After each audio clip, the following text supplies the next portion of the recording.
Inside the Sudbury Community Arena. I'm Brian Cooper alongside Rick Wyman. It all comes down to this, the postseason, of course.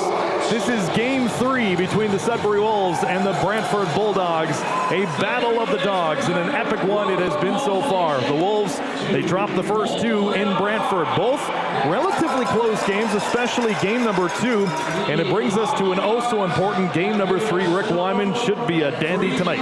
Well, I'm looking for a statement game. We've talked about this prior to the start of the OHL playoffs, Coop. And it all boils down to the aspect of the Wolves have to win one at home to get some hope.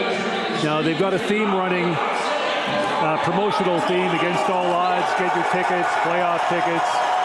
Get your tickets for next year. Even the owner, Dario Zulich, trying to amp up the crowd. A couple of thousand people here at the arena. But I've always said, Paulo Frasca has to steal a game. Game 3 is pivotal. Game 4 is a lot harder. So right now, I'm thinking you do it tonight, you have a shot. And that's all you want in the postseason is a shot. Now, the Wolves lost 6-2. Brantford put the game away in the series opener after it was 3-2. A couple of extra goals.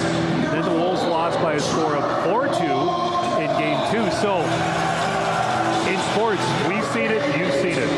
Anything is possible, even plausible at this stage right now. So, Frasca's got to be a key. And something that's plagued the Wolves off and on all season long, even against good teams, the ability to score. They've instinct it in a couple of scenarios right now. You can't afford that. You're playing for your playoff life. No better time than right here, right now, starting in goal, getting some goal scoring. You can't play catch-up hockey to a team like Brantford. Well, you talked about goaltenders stealing a game. That's exactly what Ryerson Leenders did on Sunday. Man, he made 3 or 4 highlight reel saves in that one as we are set to drop the puck. On game number 3 between the Wolves and Bulldogs. Brantford winning the face-off. They'll skate it right into the Sudbury zone right away. Puck chipped around the Sudbury net. Again, Brian Cooper alongside Rick Wyman. We got to call games together all season long here on home ice. David Bowen, of course, calling the games on the road. And here we are in the postseason as the Wolves skate the puck into the Brantford zone. No shot coming. Puck trickled to the side of the net, but the Wolves still have possession. Not for long, though, as the Bulldogs will skate it to center ice again. First hit of the period thrown, courtesy of Artem Gonchar. Wolves will clear. Puck is going to go the full distance. Icing is not called. Puck goes right behind the Brantford net as the Bulldogs will slow it right down to a dead stop. Edison Engel. Forward pass, look out. Puck deflected over the Wolves bench into the crowd. And a fan is going to go home with an extra puck tonight already. Ben Danford out for a couple of games, suspended by the Ontario Hockey League for his antics earlier on. So that's a big loss for Brantford in this game. Guy can score.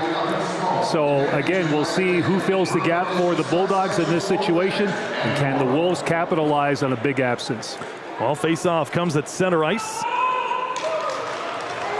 As the fans making a lot of noise here at the Sudbury Community Arena, trying to get their home team going. Artem Gonchar for Sudbury around the Wolves' nets. And a big hit thrown by a Brantford forward on Gonchar. Gonchar receiving it as they continue to push and shove. Brantford will get the puck back to center ice, and then the Wolves odd man rush inside the Brantford zone. Wolves pass out in front, and a sprawling play made by Vanacker, preventing that one from becoming An actual 3-on-1 rush. Wolves have the puck back to center ice. Rowan Henderson, a lot of positive talk about him in both games 1 and 2. He was nailed by Brantford, hence that suspension that Rick was talking about, and it was good to see Henderson, as he did all season long, pop right back up after getting hit into the boards real hard. Puck is inside the Wolves' end right now. Couple of minutes, ended period number 1. No real shots recorded yet. Puck sent back into the Brantford zone. Adam Nemitz taking it around the Brantford net for Sudbury. At the blue line is Odell. Rister purposely wide, looking for that odd bounce. And I believe offside is the official call, as Odell took it beyond the blue line. Took the shot anyways. And so another whistle with almost 2 full minutes gone in this opening frame. Okay, so number 76 for Brantford, Cameron Hankai, makes a great play with his stick. That's the time that the Wolves broke in with 4 players into the Brantford zone. His defensive ability to make that swipe with the stick prevented a great scoring opportunity. That's why this team is good. They've got 11 guys drafted by NHL teams. There's a dearth of talent on that roster, and Coach Jay McKee just has to tap a shoulder. Well, puck is stuck in the neutral zone. Odd man rush for Brantford coming. A 2-on-1 opportunity in front. Shot comes. Wide open cage. It went off the iron. Brantford nearly opened up the scoring. Puck still inside the Wolves' end. Wolves will get it out of their own zone, and Lemieux is hit behind the play by Owen Protz, former Sudbury Wolf. And as a result, the Wolves are going to go on a power play. As Lemieux went down, Protz is going to argue his case here, Rick, which he's not going to win, but off to the penalty box he goes. Okay, so how many times have we seen a referee reverse a call after making a call? If his arm goes up on a penalty, Coop, he's not going to change his mind. Exactly. Roughing is the official call, and they're just showing a replay of that last chance by Brantford off of the iron. Nearly a 1-0 hockey game. 2 minutes, 15 seconds into this first period. Face-off is inside the Brantford zone. Won by Sudbury, set up on the power play. J.C. Lemieux for Sudbury, back to the blue line. Artem Gonchar. Gonchar cross ice to Hovan. Hovan will shoot, deflected into the glass. Puck will just barely stay. No, it won't. Squeaked just outside of the Brantford zone. Hovan, the number 3 ranked power play scorer in the Ontario Hockey League during the regular season, scored a whole bunch on the power play for Sudbury. In fact, he's scored 1 in this series so far on the man advantage. Wolves are inside the Brantford zone. Getting set up on the power play now. Gonchar looking back to the blue line. He'll find Hovan. Jan Hovan over to Gonchar. Gonchar, a wrister coming, blocked in front, and then Brantford, a real simple opportunity to clear the zone. And that's what you've got to do. They're going for a change as well. So again, the Wolves will have to reset here on this power play early in the game. Wolves will get it to center ice, doing that power play drop pass. J.C. Lemieux across the red line at center to Adam Nemitz, who will wire it around the Brantford net. Wolves trying to get set up on the power play again. Passes out in front. Bit of an odd bounce, held onto by the trapper of goaltender Leenders. Just a bit of a weird bobble to the side of the net, and he'll hang on for a face-off. Yeah, Leenders normally won't take too many chances. He's the number 1 guy on goal. If you take a look at his stats over the course of the regular season, and again, even in playoff competition, very impressive save percentage and goals against average. Face off inside the Brantford zone, won by Sudbury, still on the power play. Gonchar inside the blue line, creeps his way forward, drops for Lemieux to the side of the Brantford net. Nemitz is there. Nemitz will feed it back to Lemieux. Lemieux back to Nemitz, who's waiting in the corner, but Brantford relentless on their PK. They'll pick up the loose puck. Caleb Malhotra, who leads, by the way, this series in points. He's got a bunch against Sudbury in just those 2 games. Malhotra inside the Sudbury end. Wolves will take it to center ice. The power play has 25 seconds left. Gonchar skating it in for Sudbury. To Nemitz in the corner. Back to Gonchar at the blue line. Cross ice to Chitteroni. Gonchar again at the blue line. Winds up, fakes, hands it off to Vladimir Provorov. Provorov back to the blue line. Gonchar. He can't shoot. Now he will. That one's blocked into the corner by Caleb Malhotra of Brantford. Vladimir Provorov at the blue line. Provorov, cross ice to Chitteroni, back to Provorov. Provorov waits, feeds a pass across to Gonchar. That one was high and actually stung Gonchar. Looked like it hit him right in the wrist, perhaps. Bit of a weird pass that was. Power play is officially done. So back to even strength. Puck inside the Wolves' ends. Brantford is on it. Loose puck comes. They shoot. They score. It's Juracek who stepped into one, wired a wrister in the slot, and beats goaltender Frasca up high, shoulder side. It's a 1-0 hockey game in favor of Brantford. Wolves get sloppy in their own end, and a couple of passes, and bang, it's in the net. And Juracek, wow, steps across into that face-off circle on the right side and just uncorked that one. Wolves power play. Anemic again. Don't hesitate. Shoot the puck, pass the puck, do what you have to do, but eliminate that hesitancy. When you have the man advantage, you got to make things happen. 1-0 hockey game in favor of Brantford. An even strength goal. Juracek, his first of the postseason.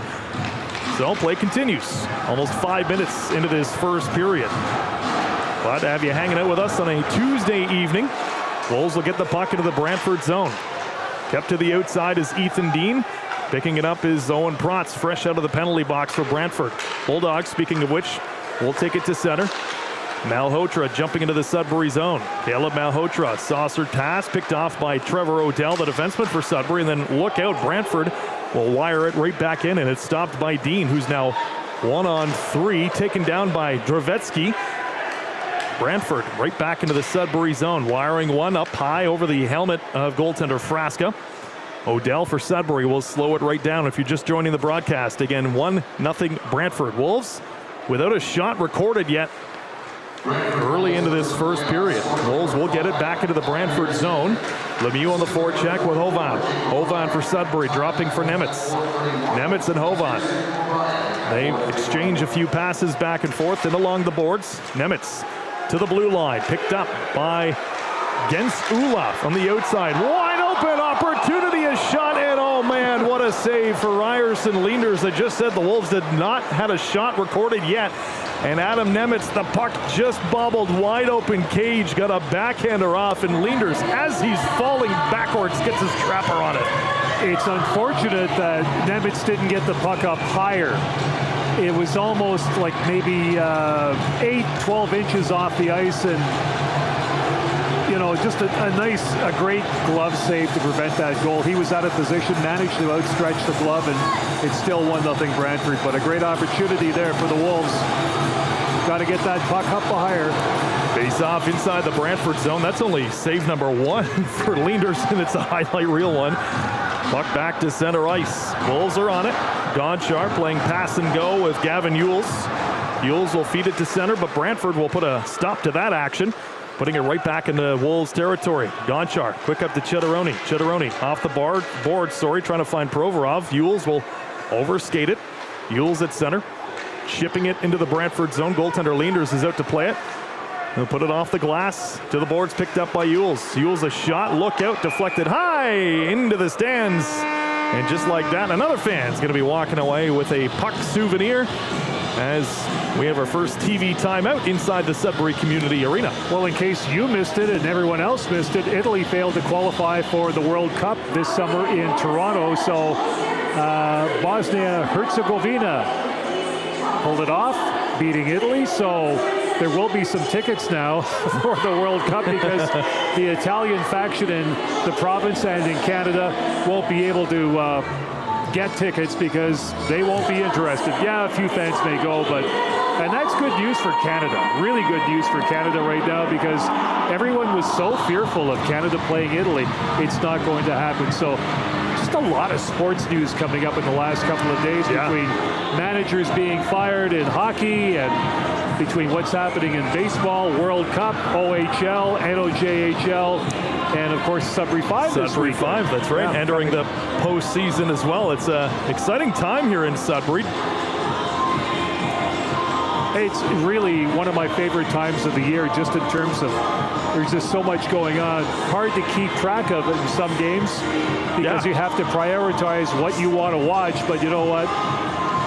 Playoff hockey is always great. Start of baseball, love it all as well. Sudbury Cubs of the NOJHL going into their second round playoff series too, right? No shortage. Face off inside the Brantford zone, won by Sudbury at the blue line. Hudson Martin, the defenseman for the Wolves, will just chip it around the Brantford net. Bulldogs, though, will find the loose puck, lobbing it to center, picked up by Testa. Brantford trying to pour the pressure on, trying to make this a 2-0 hockey game. Sudbury hemmed inside their own ends. Not for long as they lob it back into the Brantford zone. Look out, the Bulldogs nearly put one on their own net. And goaltender Leenders had to be oh so careful with that one. Nearly fed in by his own defenseman. The fans in behind, you can kind of hear them go collectively. Oh! Brantford will move it to center ice. Picked up, though, by Hudson Martin, the defenseman for Sudbury. He'll get it to center. Up to Chase Coughlin, who fumbles the puck. And so Banak of the Bulldogs will just lob it right back into the Wolves' end. Wolves are going to change up a few skaters. They'll slow it down to a dead stop behind the Sudbury net. 12.5 to go in period number 1. It is 1-0 Brantford. Artem Gonchar lobbing it into the Brantford zone. Icing is going to be called off against Sudbury. Play will resume. Brantford on the loose puck. Wolves cannot maintain presence inside their zone, but they'll get another chance as Coughlin will chip the puck in. Coughlin on the forecheck with Blake Clayton and Henderson. Henderson, a backhand shot that missed the net. Henderson will find the loose puck back to the blue line. Gavin Yule's shot comes. Wicked bounce off the backboard. Clayton was there, but as was the Brantford Bulldogs skater who will move it to center ice. Van Acker. Anderson back checking as he always does into the Brantford zone. Wolves will change up their forwards now. Just the one shot recorded for Sudbury so far. 11:40 remaining in the first period. Nemitz for Sudbury to center ice, dumping it into the Brantford zone against Ula. The defenseman's going to chase down the puck, as will Jan Hovan. Hovan's going to get nailed it along the boards. Hovan back to the blue line. Lemieux will wait. Dipsy Doodles, shot comes, it goes wide. Hovan will pick up the loose puck. Hovan in the corner to Nemitz. Nemitz back to the blue line. Odell reached for it. Puck was still bouncing around. Brantford, though, will find it at center ice, firing one purposely wide. Bulldogs need a line change, and they'll get that against Ula inside the Sudbury zone. And now we're going to get a Wolves penalty behind the play.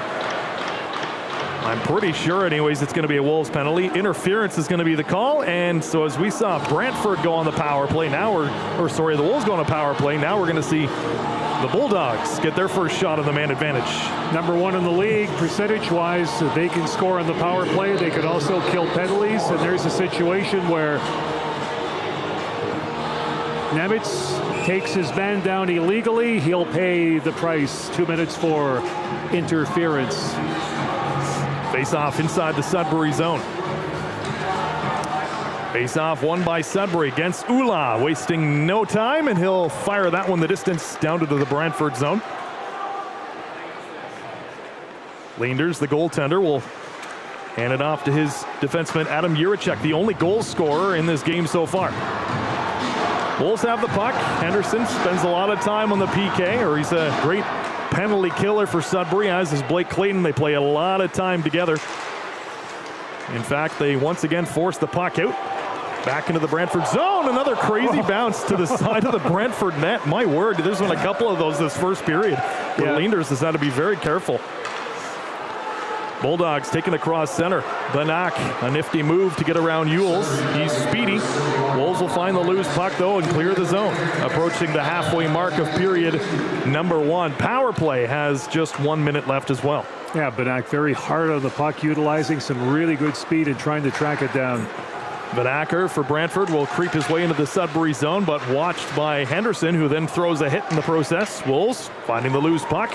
And the Wolves were an excellent team on the penalty kill all throughout the regular season, and they're showing that in this postseason so far as well. Bulldogs across center ice they go. Led by Drevetsky. Drevetsky looking back to the blue line. Couldn't find a skater there. Wolves found the loose puck, and again, they're going to clear. Yeah, good job on this penalty kill by the Wolves, and they need this. Bulldogs again across center. Nice move to get around the defenseman. Pass out in front. Rebound is there. Shot comes. Pad save made by Frasca. That was a big one for him. Brantford, though, set up inside the Sudbury zone. Opportunity for the Bulldogs to the side of the Wolves net. Now they're set up at the tail end of this power play at the blue line. Kept to the outside. Dennis, cross-ice feed picked off by Yules, and he'll push it into the corner. Coughlin chasing down his man as well. Power play is officially done, but Brantford still buzzing around inside the Sudbury zone. At the blue line, Brantford, a shot comes. It'll be cleared, but not out from Sudbury. Brantford still with it. Shot comes high and wide. Caught by the trapper of Paulo Frasca. And now a crowd forms in front of the Sudbury net as another Frasca, no relation to the Wolves goaltender, standing right in front, potentially looking for a rebound, which he did not get. Good job by the Wolves on that PK, and you need that right now because, like I said, you don't want to be chasing this Brantford team in this game, and, you know, with a 1-0 lead, that's pretty solid for some teams. And like Brantford, they can nail that lead shut pretty quick. But again, Wolves, it's imperative. Get some saves, get a goal, and maybe even take the lead and have Brantford chase you. Well, play continues with 8:45 to go in the first period. Wolves back into the Brantford zone. However, the Bulldogs will find the loose puck. They'll get it to center ice and then burst their way into the Sudbury zone. Bodies flying in behind the Sudbury net. And then the Wolves will find it. Sudbury clearing their end, led by J.C. Lemieux. Defenseman Gonchar will chase it as well. Feeding a pass out in front.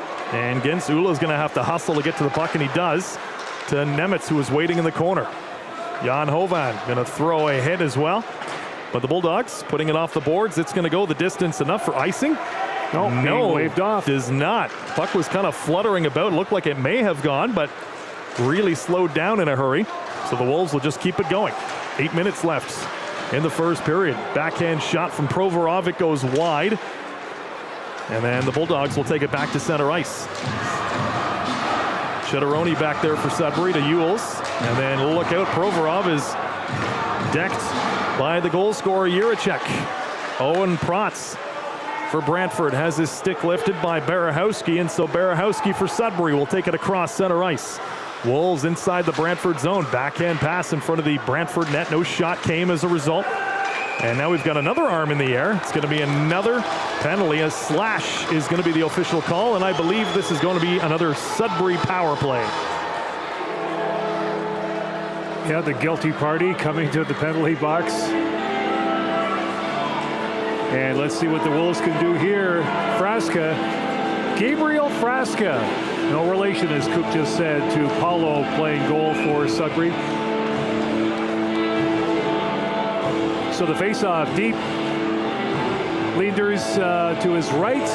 We'll see if the Wolves can get on track here and get on the board. Well, they won the draw. Lemieux has it at the blue line. 7.5 minutes to go. Lemieux cross ice to Gonchar. Gonchar will wait. Handing it off to Hovan. Pass out in front right through the blue paint.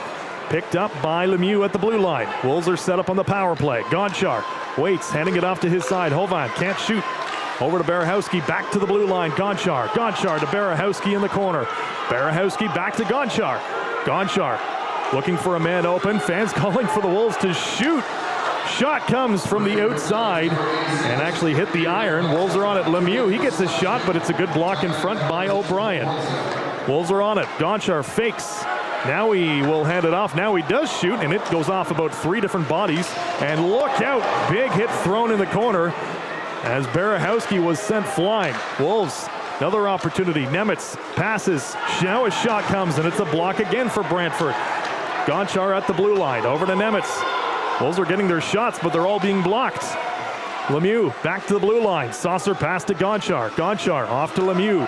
Lemieux in the corner to Nemitz. Nemitz will wait, passing out in front, and another block in front of the net. Nemitz picks up the loose puck. Wolves at the blue line. Gonchar, good-looking power play. Gonchar hands off to Lemieux. He gets a shot. Rebound is there. Now we got a pile up in front, and Leenders throwing his trapper.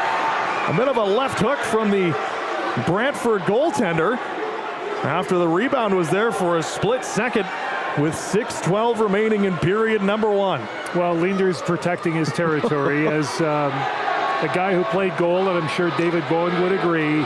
Anytime it gets close and somebody gets in your face, you take matters into your own hands. And Leenders talking to the referee, looking for a penalty on Sudbury. Not going to get one. But again, sometimes that glove, stick, poke, anything, you've got to clear that area in front of you because you want to see the puck clearly. And it's Sudbury's job to make sure there's a crowd in front of Leenders. Brantford goaltender doing the old mosquito swat. But play continues. Still a 1-0 hockey game. Wolves on a power play for another 35 seconds. Wolves won the draw inside the Brantford zone. Chedoroni along the boards. They'll find it, trying to get it back to the blue line. Gonchar will play it. Good move by him. However, the goal scorer for Brantford, Jiricek, is going to hit the full distance into the Sudbury zone. Brantford content to just milk more time off the clock because they're still killing off a penalty with about 10 seconds left, but the Wolves have it, led by Henderson. Henderson dropping it at center. Over to the defenseman Gonchar. Up to Henderson. Henderson, another shot coming from the blue line. It'll be picked up by Brantford. Look out, stretch pass. Back to even strength now. Wolves, though, Gonchar read that beautifully, so he'll slow it down behind the Sudbury net. 5:25 to go in period number 1. Still a 1-0 hockey game. Shots 5 for Brantford. Just the 2 so far for Sudbury. Defenseman Gens Ula is going to lob it into the Brantford zone, and they're going to call it an icing, I believe. So faceoff will come right back inside the Sudbury zone, but it is another TV timeout here at the Sudbury Community Arena. Yeah, that long pass shot, call it what you will, not even close to being played at that time. So the puck coming all the way back. So Sault Ste. Marie up 2 against London. What do you make of that series? That's why you get a goalie. That's why you get a goalie. Yeah, that's why you get a goalie, right? Carter George, unreal. And you have to wonder what Carter George is thinking of Owen Sound's performance so far in the postseason. They have been outscored 29-2 against Flint in those 3 games. Coop, I've watched a lot of hockey, and I played a lot of hockey. That's really tough to swallow. Yep. Really tough. But you're playing a very good hockey club, and the thing is, I'm sure the administration behind Owen Sound will take a look and assess everyone in that organization, because you don't want to be embarrassed like that. Absolutely not. Another scores, by the way, a bunch of games happening. North Bay is up 2-0 over Peterborough. Oh, they need that game tonight on home ice. They need that. They sure do. A lot of 0-0 scores so far in the OHL.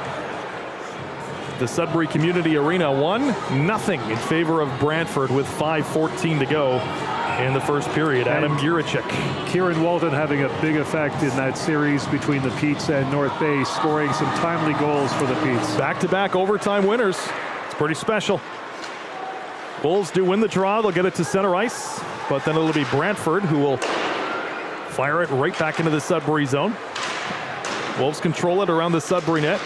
Trevor Odell will poke it around the boards, and then Dean will finish off the job, getting it to center. Just under 5 remaining now in period number 1. Brantford chipping it back into the Sudbury area. Against Ula, stick lifted. Bodies are flying everywhere in front of the Sudbury net as Finn Kearns and Bolton look like they were thinking about going for a second. Bolton looked like he was ready to drop the mitts. And Kearns is one tough customer, so I feel like if there's any guy that would, it would probably be big number 2 for Sudbury. But he's got the cage, and if he gets rid of that, okay, all bets are off. It's going to be even. Yep. Brantford inside their own ends. They've got control of the puck right now. Owen Protz, who, by the way, just a few days ago signed a 3-year entry-level deal with the Montreal Canadiens, so he's an exciting moment for a player when they get that opportunity. Well, when you get a chance to play for the world's greatest hockey organization, there's always a few bucks to sign players. Can you tell which team Rick Wyman cheers for? Here come the Wolves inside the Brantford zone. Hovan had the puck bubble off the blade of his stick. Could not get his shot off. At the blue line, though, Hudson Martin took a pass. Puck took a weird bounce, ended up on the stick of Ryerson Leenders, and now we've got a extra conversation happening in front of the net between Jan Hovan and I believe it's Charlie Paquette, but they will separate. You liked that line, didn't you? I mean, in all, I'm not trying. I'm a little bit facetious here. Okay, I've got to admit that. I'm happy. I'm finally seeing some daylight with the organization this year. They're playing some exciting hockey in Cole Caulfield. Mr. Saturday Night inching closer to 50 goals for the first time a Montreal player will do so in a long time. No, it's been a good journey the last couple of years for the Montreal Canadiens, right? And we've struggled as Habs fans. You're not included because you're a Leafs fan, but fans of the Montreal Canadiens have struggled of late. So it's good I feel to targeted see. here. No, you're okay. I was really impressed with that big win over Anaheim last night. I stayed up to watch that while you were sleeping. I was fast asleep dreaming of a win.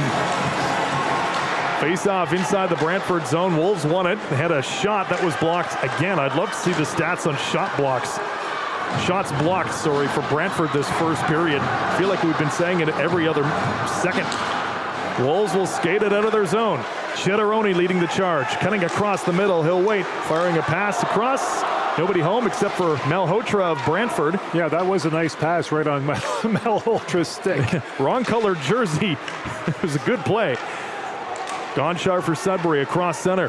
Firing it into the Brantford zone. 3 and a bit to go in period number 1. Again, 1-0 Brantford. At center ice, Wolves have it. Firing it right back in. Again, shots are still stuck at 5-2 in favor of the Bulldogs. Game 1 was a 6-2 final. Game 2 was a 4-2 final. Of course, that fourth goal was an empty net goal. So very close one between the two clubs. Right now the fans are booing because Brantford was just kind of completely stopped behind their net. They'll get it to center ice, but then the Wolves, with some good forechecking, pick up the loose puck. Odell, quick up against Ula. Ula feeds it right back to Odell. Odell off the glass. It'll go the distance, not enough for icing. Brantford around their own net. Vanacker, pass back to his defenseman, Ankai. Ankai off the boards, nearly hit the referee. And then the Brantford skater, Banak, will feed it to his defenseman. Wolves doing a good job on the forecheck, not giving a whole lot of time or space to these Bulldogs. But Brantford does get it into the Sudbury zone, led by Vanacker. Pass it in front. Banak, a one-time opportunity. Another shot coming for Vanacker. He fans on that one. He'll get a third opportunity. Shot to the net, and it's blocked by Ula. Under 2 minutes to go in period number 1. Wolves hemmed in their own end now for a little bit. Shot coming from the blue line. Glove save made by Paulo Frasca. That puck went through about 4 different bodies. How goaltenders are able to see that is beyond me. All the admiration in the world for goaltenders. That's why you see guys like Linders, Frasca as well. Anytime there's a commotion or traffic, you either get your defenseman or you do it yourself. You've got to clear that path. You want to see that puck coming from all angles, clear and simple. A lot easier to make saves when there's no traffic in front of you. Face off inside of the Sudbury zone.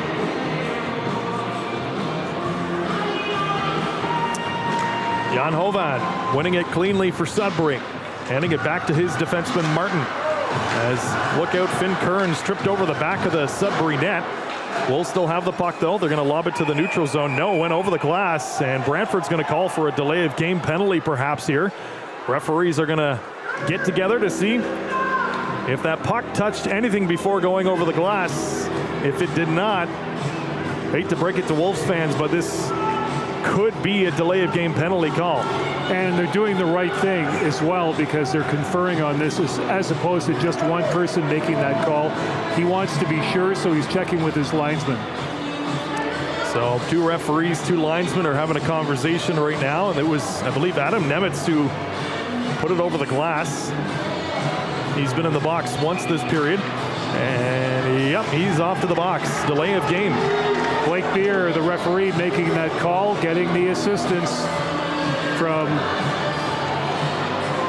Blake Wisniewski and David Milne. So again, your linies are crucial to making sure that the flow and the game continues at a good pace and that you're cognizant of any kind of discrepancy in that situation, getting the puck over the glass. So good penalty. Face off inside the Sudbury zone. Brantford, another shot on the power play. Face off inside Wolves territory, won by the Bulldogs. O'Brien, who picked up the only assist on the only Brantford goal.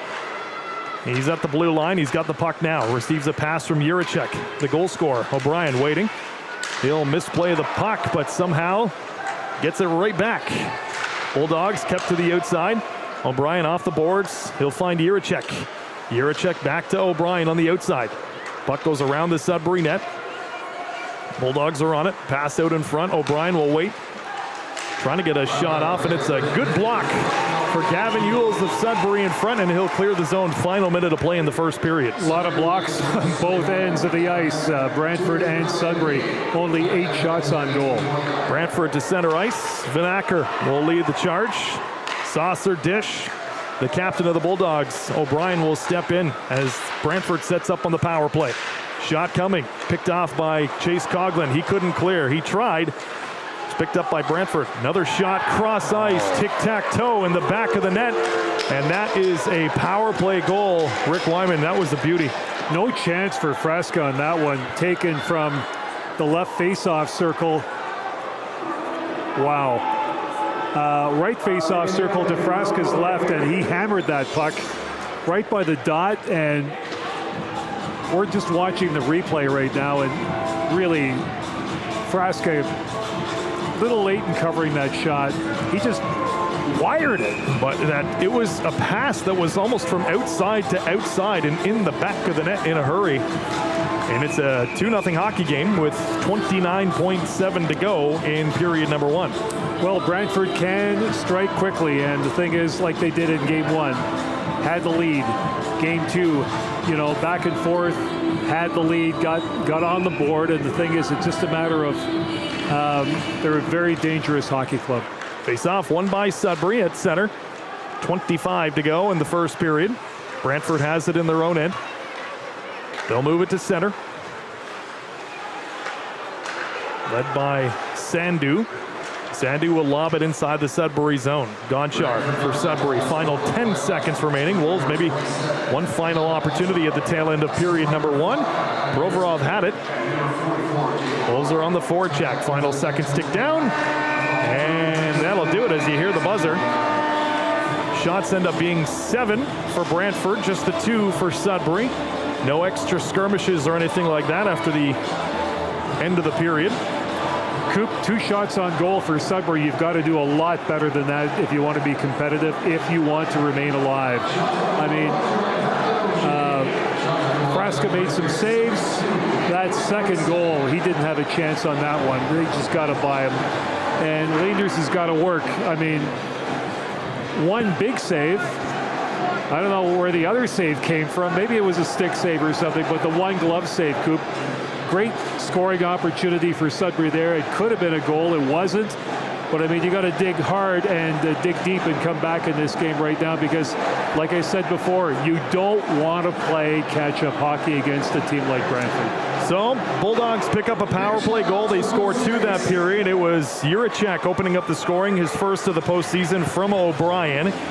Wolves do not score. Then Malhotra in the last minute of play, a power play goal, his 4th of the postseason. Malhotra, by the way, leading the Bulldogs in points against Sudbury this series.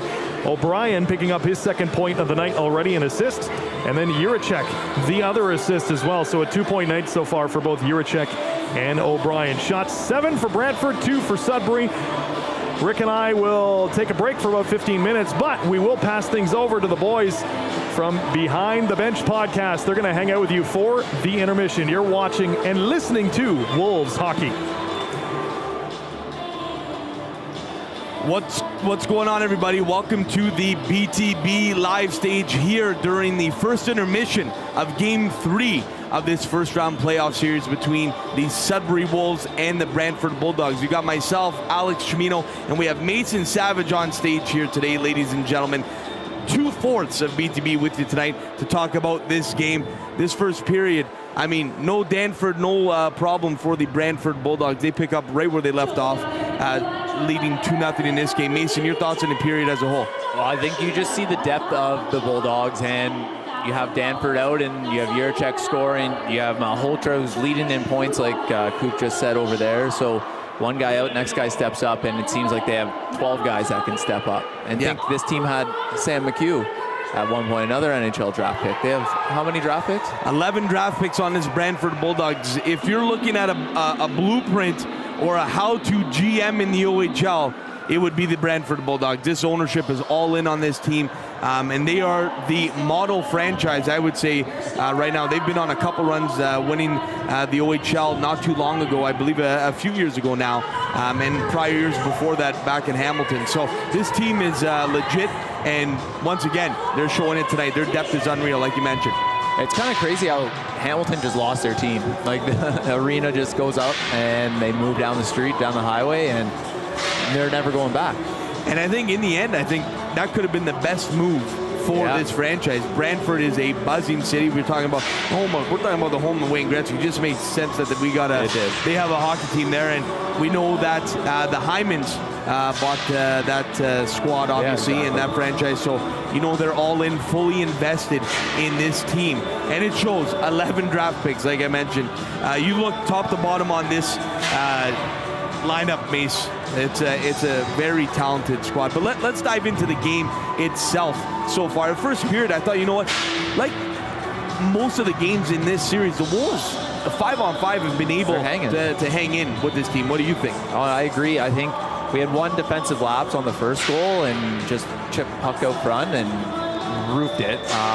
Juracek just, what a shot over the He's glove. been outstanding this series. Probably their best defenseman. I think we made one huge save. Raska made that cross-crease save. But other than that, like, to keep the shot 7, well, it sucks we have 2, but 7-2 in shots is something that definitely needs to change. But Brantford's capitalizing on those chances. They've had 3 good ones and capitalized on 2. Yeah, it's very difficult. Like, if you are the Sudbury Wolves, you are trying to limit your mistakes as much as possible. But these things happen in hockey. You're going to make mistakes. The Brantford Bulldogs are just very good at capitalizing on them. And Juracek did it there, and then a killer with 30 seconds left. Caleb Malholtzer, like you mentioned, leading this series in points, ripping another one. And now the Wolves are in tough. You have these 11 draft picks, and then you have Leenders in net, and draft pick as well. Another draft pick. So you're down 2 already. You need to score 3 to get back in. There's hockey math, Jim. But what happens next? What do the Wolves need to do to get back in this one? Well, definitely, you need a response. You need something to go your way. And you know what? Let's not kid ourselves. The Wolves had chances, and I think where we see the Wolves lack and why they are an 8 seed in this series, why they're an 8 seed in this league right now, is the depth. There's not a ton of depth scoring from the Wolves right now. You're looking at that top line. You're leaning on that top line a ton in Lemieux, Hovan, and Nemec to get the job done for you.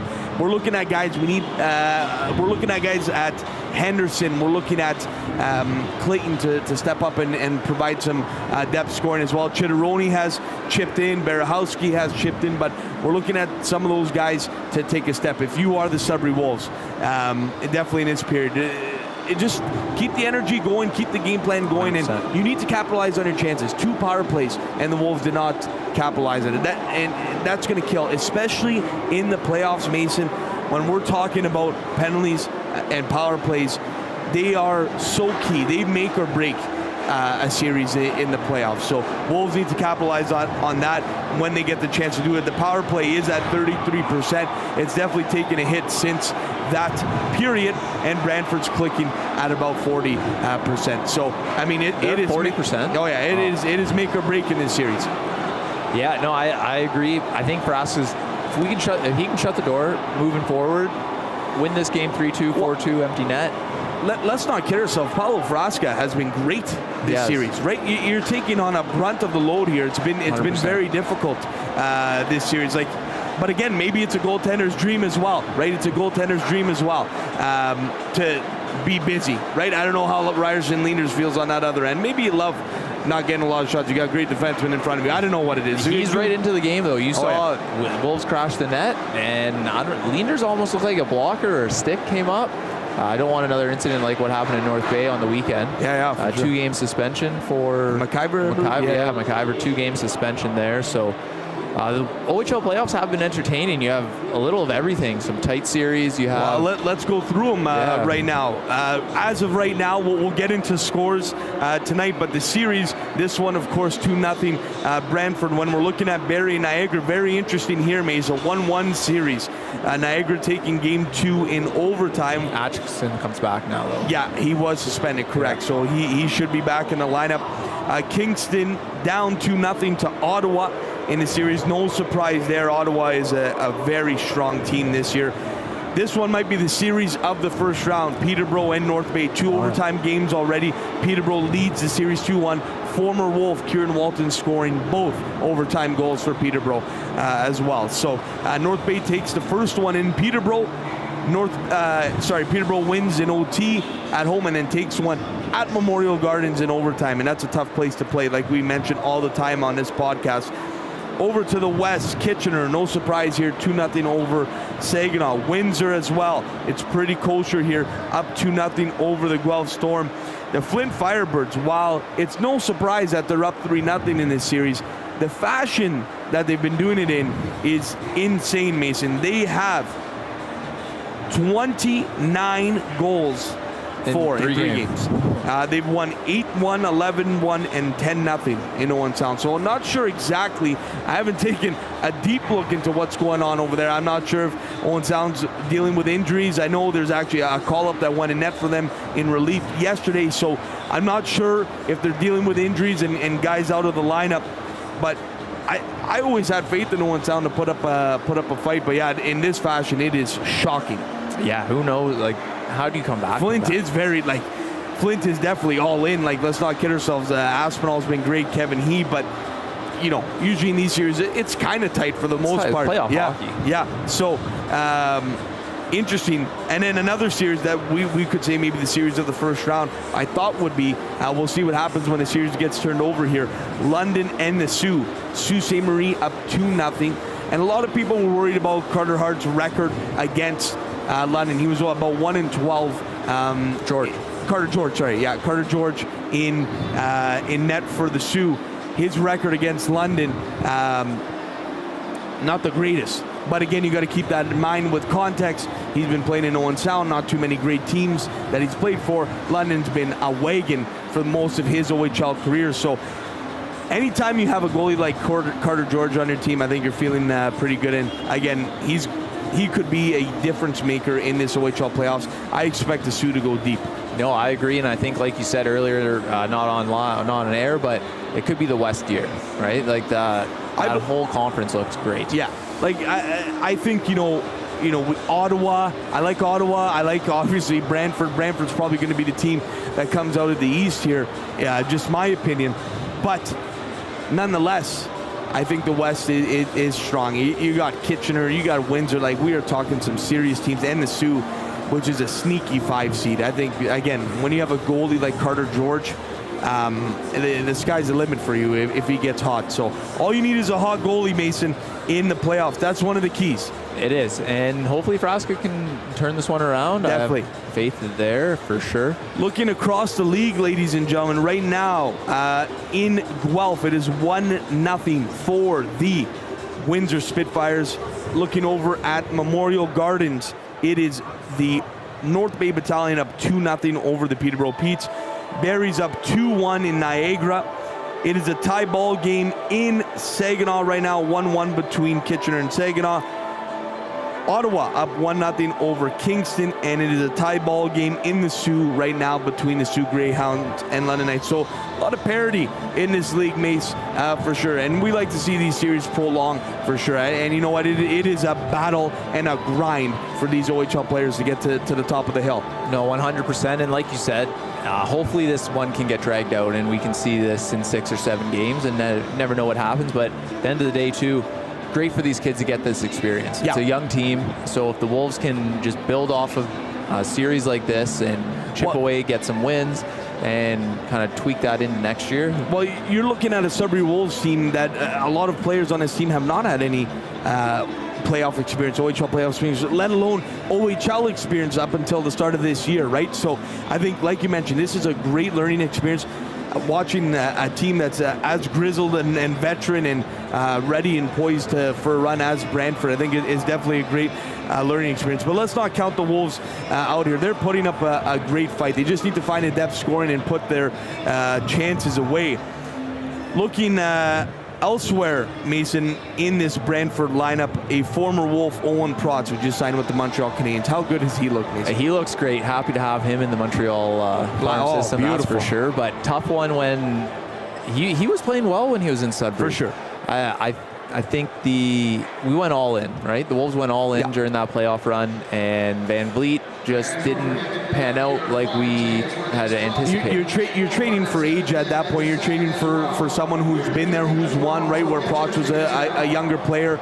Now, again, would I love to see Owen Protz in a Wolves jersey right now? My goodness, I would love it. He is just steady Eddie. Him and Juracek as a second pairing is deadly.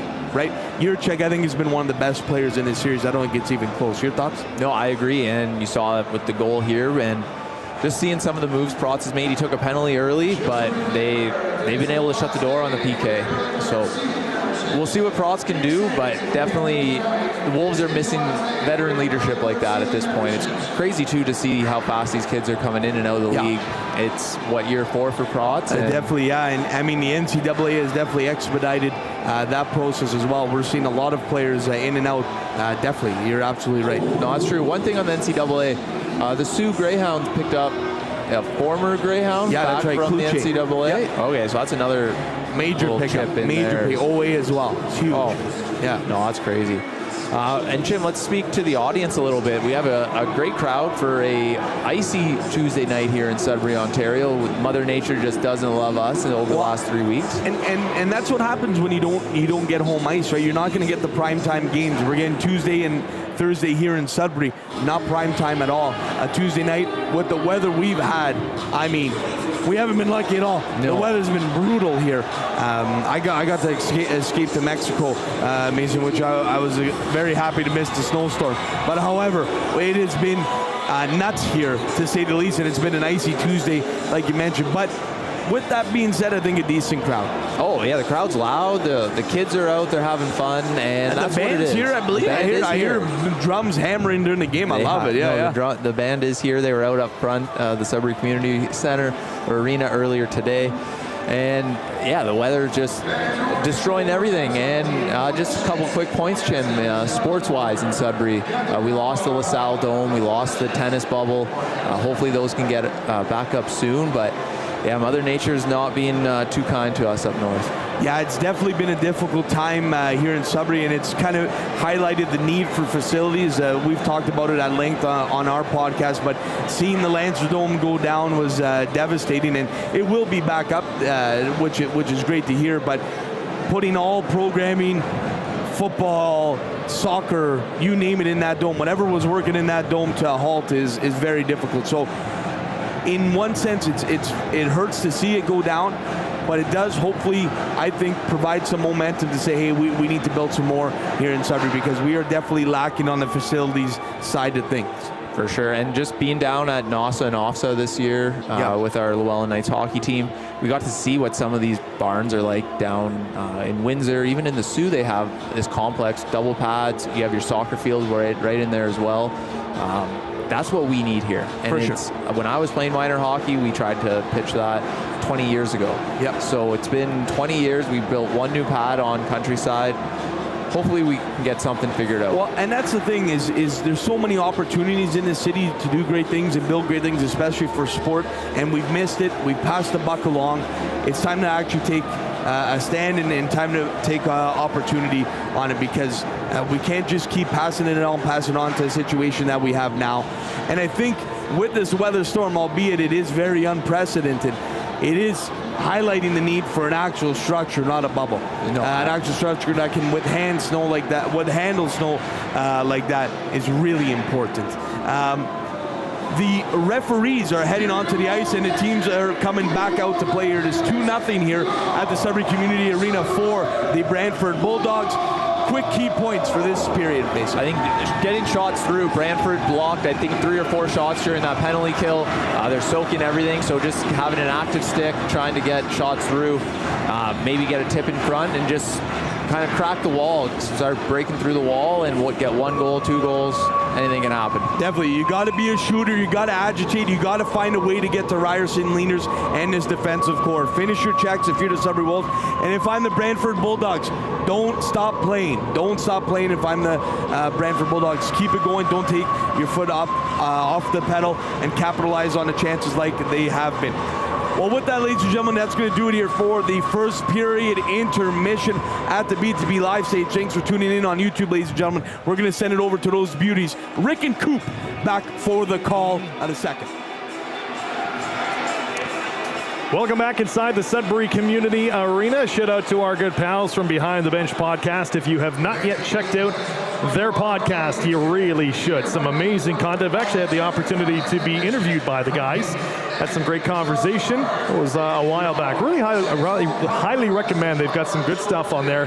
And they'll be hanging out with you again in the second intermission, all part of Wolves hockey tonight. You're such a star-studded character in Greater Sudbury. I've had you on television on Hockey This Week, and you're on the podcast, and we're here in Sudbury, and you're besieged by your fans, your faithful. Besieged. And you know, that was my mom, but okay. People just, was that your mother? No, I'm kidding. I've never met your mother. I've met your wife, your beautiful wife, and you know, okay, but I've never met your mother. But anyways, you're a popular guy. You've got star power written all over you. Buddy. No. You're a good guy. You're a good guy, and I love working with you side by side for the Wolves, and we got to keep this season going. That's right. Well, the second period is going. Puck is dropped, won by Brantford. They're up 2-0. Wolves just recording the 2 shots in period number 1. Provorov for Sudbury will dance his way into the Brantford zone. 1 move too many, though, as the Bulldogs will push it to center ice further into the Sudbury zone. Gens Ula off the boards, picked up, though, by Paquette. He'll drop it at the blue line. Another shot from angle comes, deflected in front, and a good opening save in this second period made by goaltender Paulo Frasca. Okay, Ula, Walton, that trade. What do you think now after everything's been said and done? I mean, Pete's are getting their pound of flesh from Walton in terms of overtime decisions. You think you see the development in Ula and his ability to blossom into a premier defenseman next season? I love what he brings to this club. I love the physicality. I'm a sucker for that type of play. I think he's such a force on the blue line that any team would just absolutely pay to have. And honestly, I think it was a great deal. Of course, Wolves fans are missing Kieran Walton, of course, but well, you gave up some scoring. You gave up a lot of goal scoring, and he came through, and Nathan Villeneuve and Ferrand as well. But you've got to give something up to get something in return, and the Wolves are looking ahead at the future. So again, Ula will be a prime candidate next season on that blue line to guide the team. Well, face off inside the Sudbury zone, won by the Wolves. To center ice, Rowan Henderson. A lot of positive words about him and his entire line after game number 2. Heard some words in the media room before the game tonight saying an unsung hero for the Wolves club, maybe not spoken enough of for the amount of work back and forth, coast to coast that he does, the hustle, the back check, him and Blake Clayton both. I think that Henderson's been the unsung hero all season long. Again, another consistent season, a season of effort. He just doesn't stop, and he gives his all anytime he's out there. Well, face-off is inside the Brantford zone. Jan Hovan to take the draw for Sudbury. Out there with J.C. Lemieux and Adam Nemitz. Draw one cleanly by Sudbury. Gonchar will feed a pass to Nemitz, who is waiting in the corner. He punches it back to the blue line. Yule's a shot coming. It's blocked, and it's going to be sent the distance down inside Wolves territory. Goaltender Frasca out to play it along the boards. Picked up at the blue line by the goal scorer Juracek, who opened things up back in the first period for Brantford. Yule's for Sudbury around the Sudbury net. Handing it off to Gonchar. That's center ice. Nemitz cross ice feed to Hovan. Jan Hovan had his stick lifted by Juracek. Big hit thrown by Nemitz at the red line, center ice area. And then Brantford will send it around the Sudbury net. Bulldogs are on the puck first. Shot comes, blocked by Hovan. Had a chance to clear and just barely did. Hovan looking for J.C. Lemieux. Didn't touch the puck a whole lot in that shift. Wolves are going to change up forwards, and guess who's out again? Henderson and Clayton. Coughlin as well. Puck is going to get to center ice, picked up by Brantford. Bulldogs, an opportunity to chip it into the Wolves' end. 2 minutes gone in this second period, and they do just that. Yules, they'll fire it around the boards for Sudbury, picked up by Henderson. Odd man rush, Henderson and Coughlin, 2-on-1. Coughlin cross ice to Henderson, a shot comes. Pad save made by Leenders. Well, Coughlin made the right move. He couldn't see himself getting that shot away, so he slipped it over to Henderson, and Leenders made a nice save on that. Going with the momentum on the shot and going right to left along the ice and making that save. Big save, and that's why he's one of the top goaltenders in the league. He can read that play well. Good opportunity there for Sudbury, 2-on-1, and again Leenders tremendous pad save.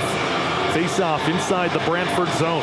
Coughlin, Henderson, Clayton will stay out for Sudbury. At the blue line, Ula and Odell. Face-off coming, and it's won by the Bulldogs. Bulldogs will move it around, and it's Ula forcing the play around the Brantford net. Gens Ula fires a wrister, and it's blocked. It goes back to center ice, and then Odell will spin around and fire it right back into the Brantford zone. Wolves had to touch up to prevent offside being called. So that gives Brantford a chance to turn it back the other direction and skate it into the Sudbury zone.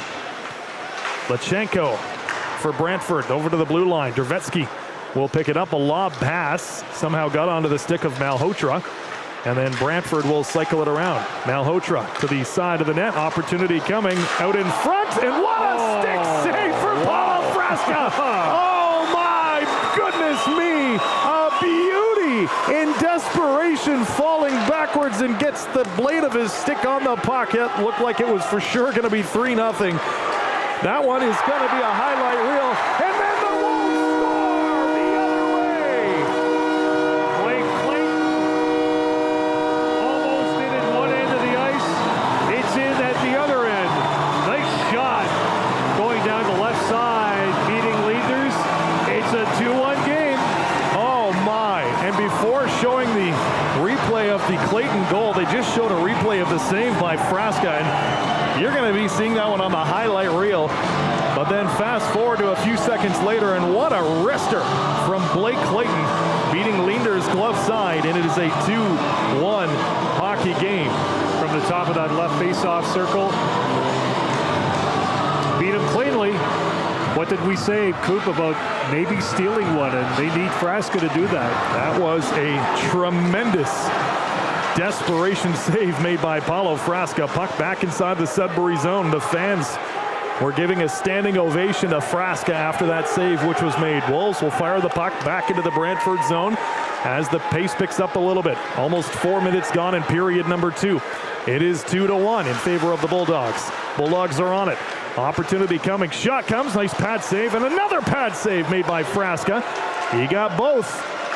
Wolves feeding a pass out in front. Chedoroni will lead the charge. Off to the wing goes Barahowski. Barahowski dropping for Chedoroni. Wolves went offside. They'll touch up. And the Wolves will change up their skaters. Look out. Stretch pass for the Bulldogs. Inside the Sudbury zone. Here comes Brantford, and Gavin Ewells will play his man beautifully.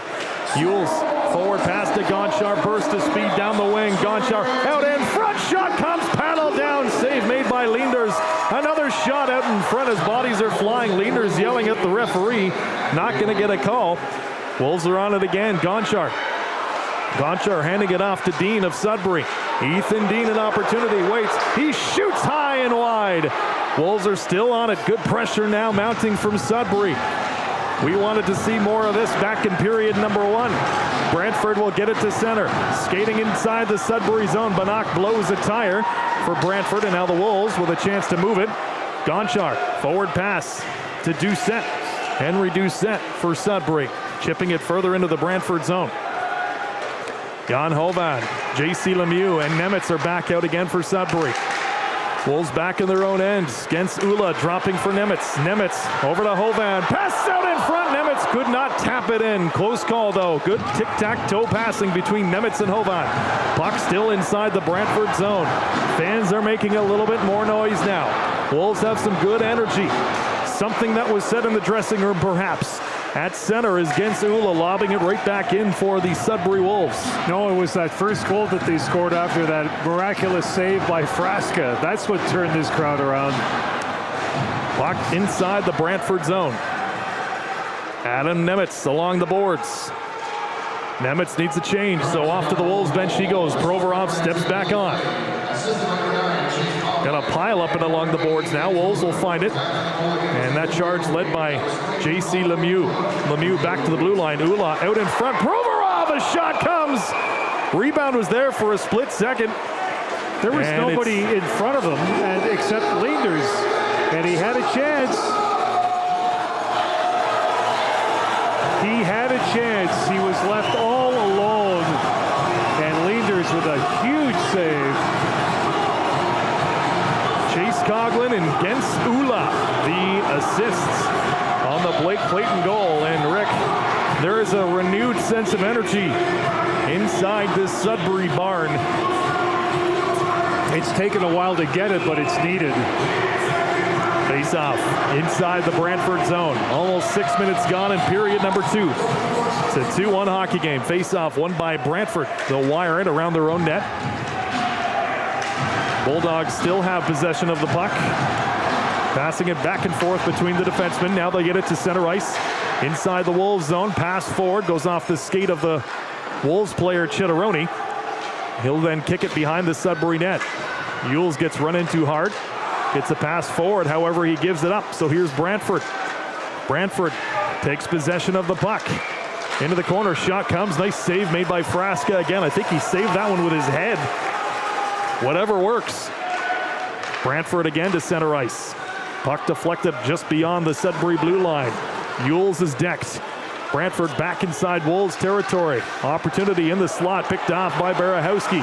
Barahowski to center with Provorov. Barahowski pass out in front. Provorov got his stick out, deflected it just wide.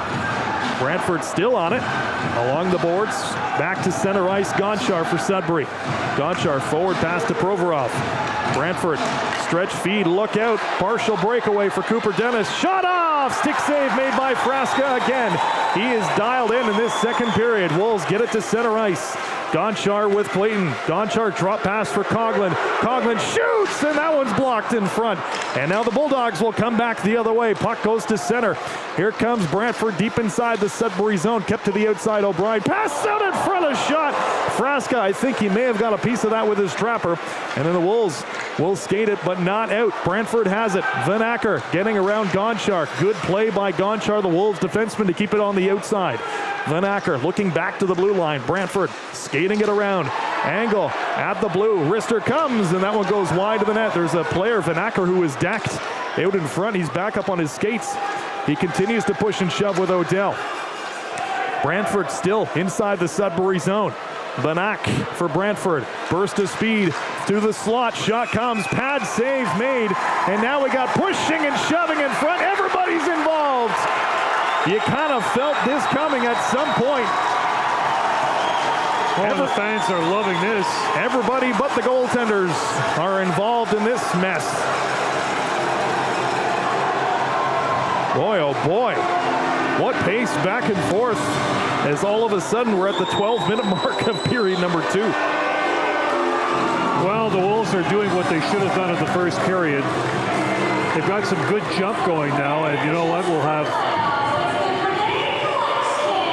the teams playing with a man in the box. O'Brien for Brantford, Coughlin for Sudbury.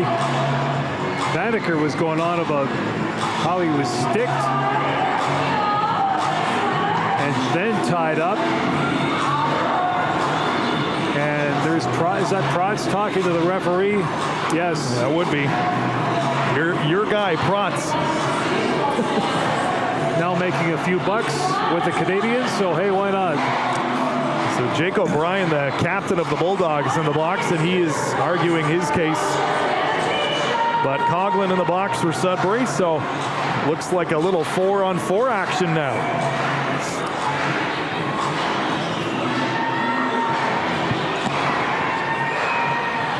Face-off just outside of the Sudbury zone. Jan Hovan to take the draw for Sudbury.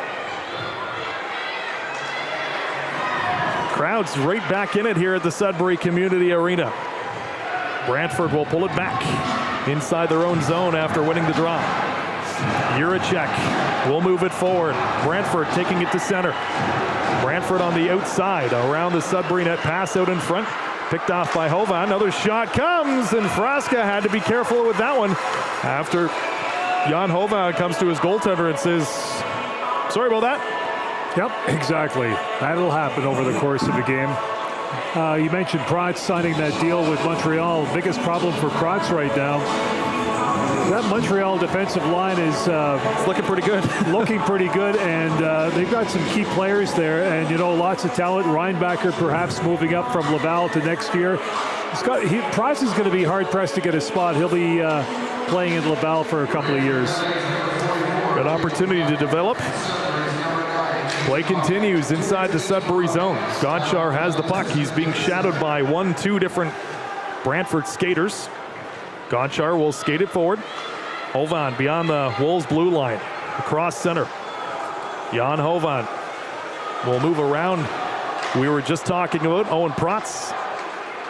Bulldogs have it again. This period a little bit more wide open than what we saw in period number 1, where the Wolves just had 2 shots recorded the entire period. Shots are now 14-7. Jiricek for Brantford. Inside the Sudbury zone, Wolves have it.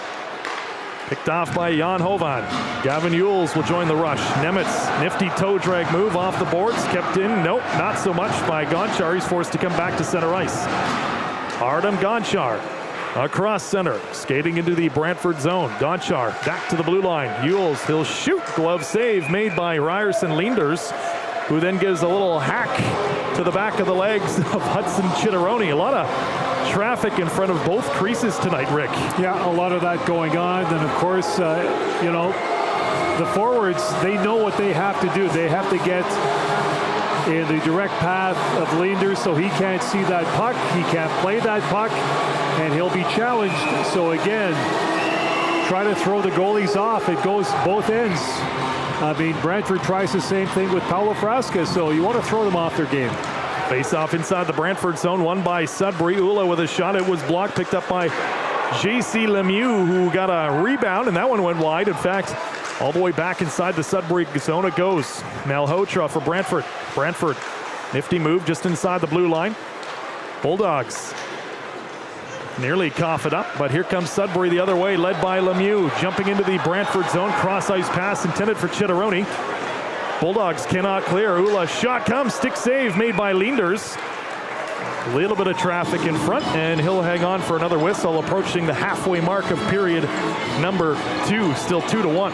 Leenders can see that a mile away. That puck looked like a beach ball coming in. So again, Ula wants to move in another 8 to 10 feet, get closer, let his forwards get assembled in front of the net, then fire the puck. Face off inside the Brantford zone. Won by the Wolves against Ula. Cycling it around, seeing some space, gets a shot off, and he fans on it. So back the other direction will come Brantford. Across center. Blake Clayton back to play defense a little bit. Pass that goes right through the blue paint of the Sudbury crease, and the Wolves come back the other way. Speedy Rowan Henderson blasting his way down the wing. Pass out in front, shot comes. Henderson goes through the blue paint again. Leenders looking at the referee. Brantford back the other direction. Into the slot, shot comes, stick save made by Frasca. Another one, and that one was blocked by defenseman Hudson Chitteroni. Wolves back the other way. 2-on-2 rush developing. Henderson with Coughlin. Shot comes, he scores! Using the defenseman as a screen, and it is a 2-2 tie. You couldn't have written up that play any better. Leenders couldn't see that puck. We talked about clarity and vision, being able to see that puck, but in that situation, not a chance. And Coughlin setting up the screen perfectly, firing that puck. We've got a brand new hockey game. Tied up at 2s with 9:29 to go. Do we call him Coughlin clutch? Yeah, why not? What a shot, using the defenseman as a screen, beating Leenders again. Glove side. Well, that's how you do it. You want to set up the screen accordingly. Leenders can't see the puck. It's rifled by him. It's all good. Brantford winning the draw. They'll fire it around the Sudbury net. Bulldogs had a 2-0 lead. They do get another shot. Blocker save, an easy one made by the goaltender Frasca. Puck still deep inside the Sudbury zone. Around the boards it goes. Picked forward by Barahowski. Barahowski to Dean. Dean will jump his way into the Brantford zone, dropping for Chitteroni. Chitteroni around the Brantford net.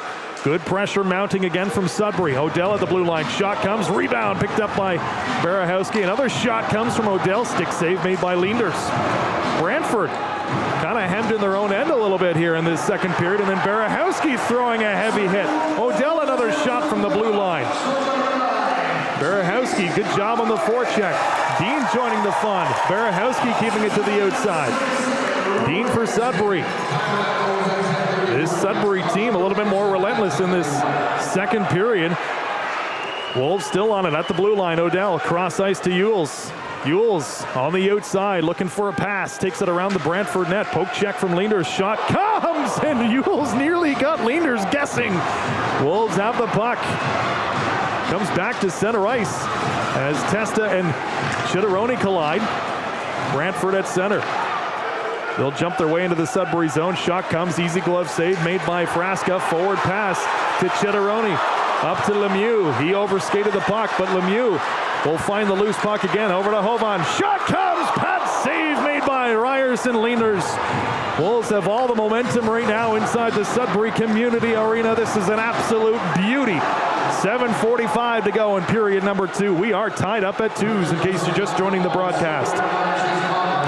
Wolves back and behind their own net. Hudson Martin will slow it way down for Sudbury. Now he creeps his way forward up to Jan Hovan off the boards. Lemieux will bat it further in. However, they're saying this could be an icing call. So you wonder after watching the first period in which the Sudbury Wolves only had 2 shots on goal. Now you see this. Someone obviously decided to get going with the wake-up call. And I still think you could attribute that to Frasca making that stick save on the paddle, preventing the 1 goal. Wolves come back up the ice and score to get their first. That's been the TSN turning point, if I could use that. Save of the night so far. Face off inside the Sudbury zone. Brantford has it. Shot out in front. Rebound is there. Pad is down from Frasca. He kept that one out as well. Brantford still has it on the outside. Bulldogs moving it around. Good forechecking from Sudbury, though. They'll squeak it to center. Jan Hovan dancing his way into the Brantford zone. Saucered pass looking for Nemitz. Nemitz gets it back to Hovan. Hovan to Nemitz. Twisting and turning, he gets rubbed out and along the boards. Good battle in this second period between Sudbury and Brantford. Bulldogs at center ice. Jetlachenko, cross ice feed for Protz. Protz out in front it comes. His shot was blocked by Hudson Martin of Sudbury. Bulldogs still deep inside the Sudbury zone. Bulldogs moving it around, but this time it's stolen by Artem Gonchar. Gonchar at center. On the outside is Henderson. Henderson along the boards. Helped out by Coughlin. Good battle in behind the Brantford net. Clayton helps him out. At the blue line, against Ula. Shot comes, he scores! Yes! Ula! Can we give that an ooh-la-la? Oh my, it might have been deflected in front by Chase Coughlin, but it is a 3-2 hockey game, Rick. And what did we talk about? Traffic, Coop? Again, traffic in front of Leenders. He couldn't see that puck bouncing around as well. And the quick shot, Ula, back of the line, through how many bodies in front? You had 2 Sudbury Wolves and 2 Brantford Bulldogs in front. Any goalie's going to be hard-pressed to find the range, find the puck right in front. You've got traffic, and when you create traffic and get a shot to get through, good things happen. 3-2 Sudbury. My goodness, what a turn of events at the Sudbury Community Arena with 6:21 to go in the second period. And Chase Coughlin is being given credit for that one as well, by the way. Ula with the shot, Coughlin with the deflection. Coughlin's got 2 on the night for Sudbury. Brantford right back into the Sudbury zone. Wolves will clear to center. Still head on to, though, by Brantford. Bulldogs will move it around to center ice. Henderson lobbing it into the Brantford zone. Wolves will get a line change going. Bulldogs, forward pass. Across center it goes, picked up by Artem Gonchar. Gonchar for Sudbury. Can't get too far. Back to help out is Hudson Chitteroni. Chitteroni to Gonchar, who puts it to center ice. Angle. Forward pass to Banak. Bulldogs will step into the Sudbury zone. Bulldogs around the Sudbury net.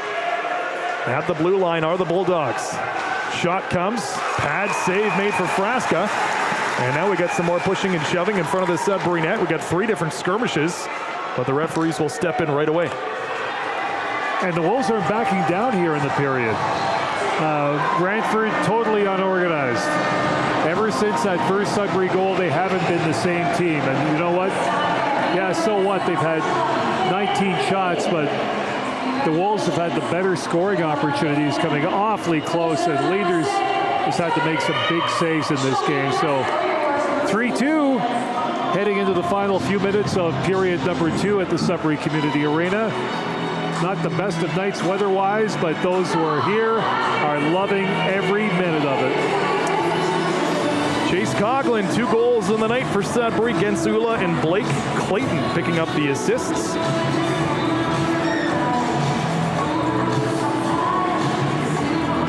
What a second period this has been.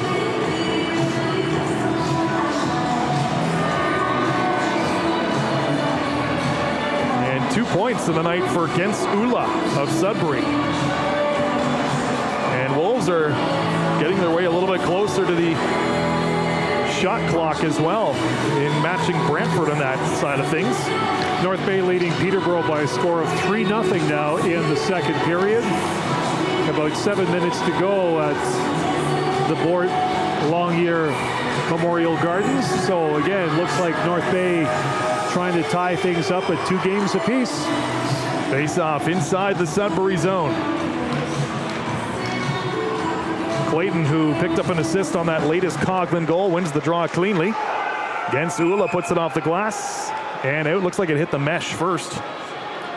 Yeah, of course, Brantford right off the bat calling for, hey, somebody fired it over. No, it didn't happen that way. So we'll do a little redo here of the face-off. 5:17 to go in period number 2. Again, the Wolves were down 2-0. They've scored 3 in this second period. They're up 3-2. Ula for Sudbury after the Wolves win the draw, lobbing it to center. Henderson forechecking, throws a hit deep inside the Brantford zone. Bulldogs back into Sudbury's territory. Dennis, drop pass opportunity for the Bulldogs. Malhotra around the Sudbury net. Brantford Bulldogs.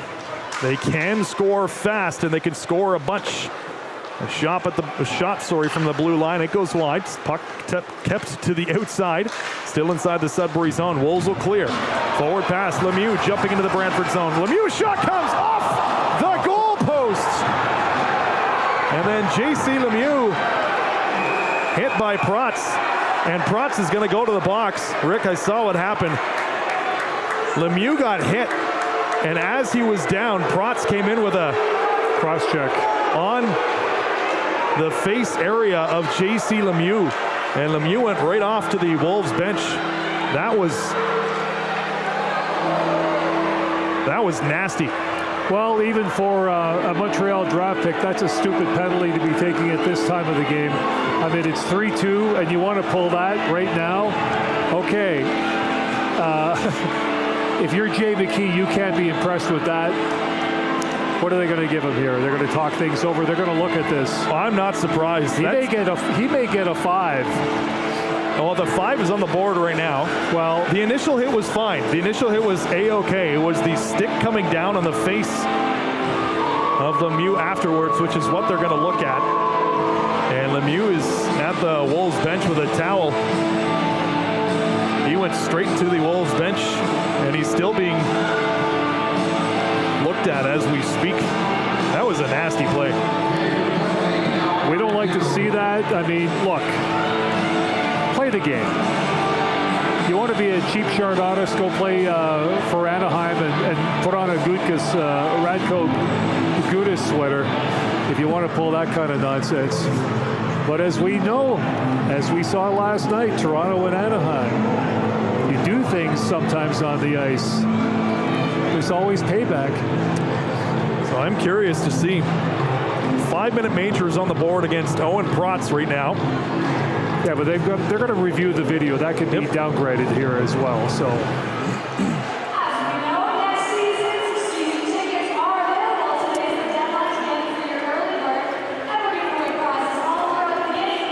You know, and the thing is, Protz targeting Lemieux like that. The Bulldogs know Lemieux's one of the top players. Lemieux is still standing. He's standing on his own strength. He just gave it off to the bench right away.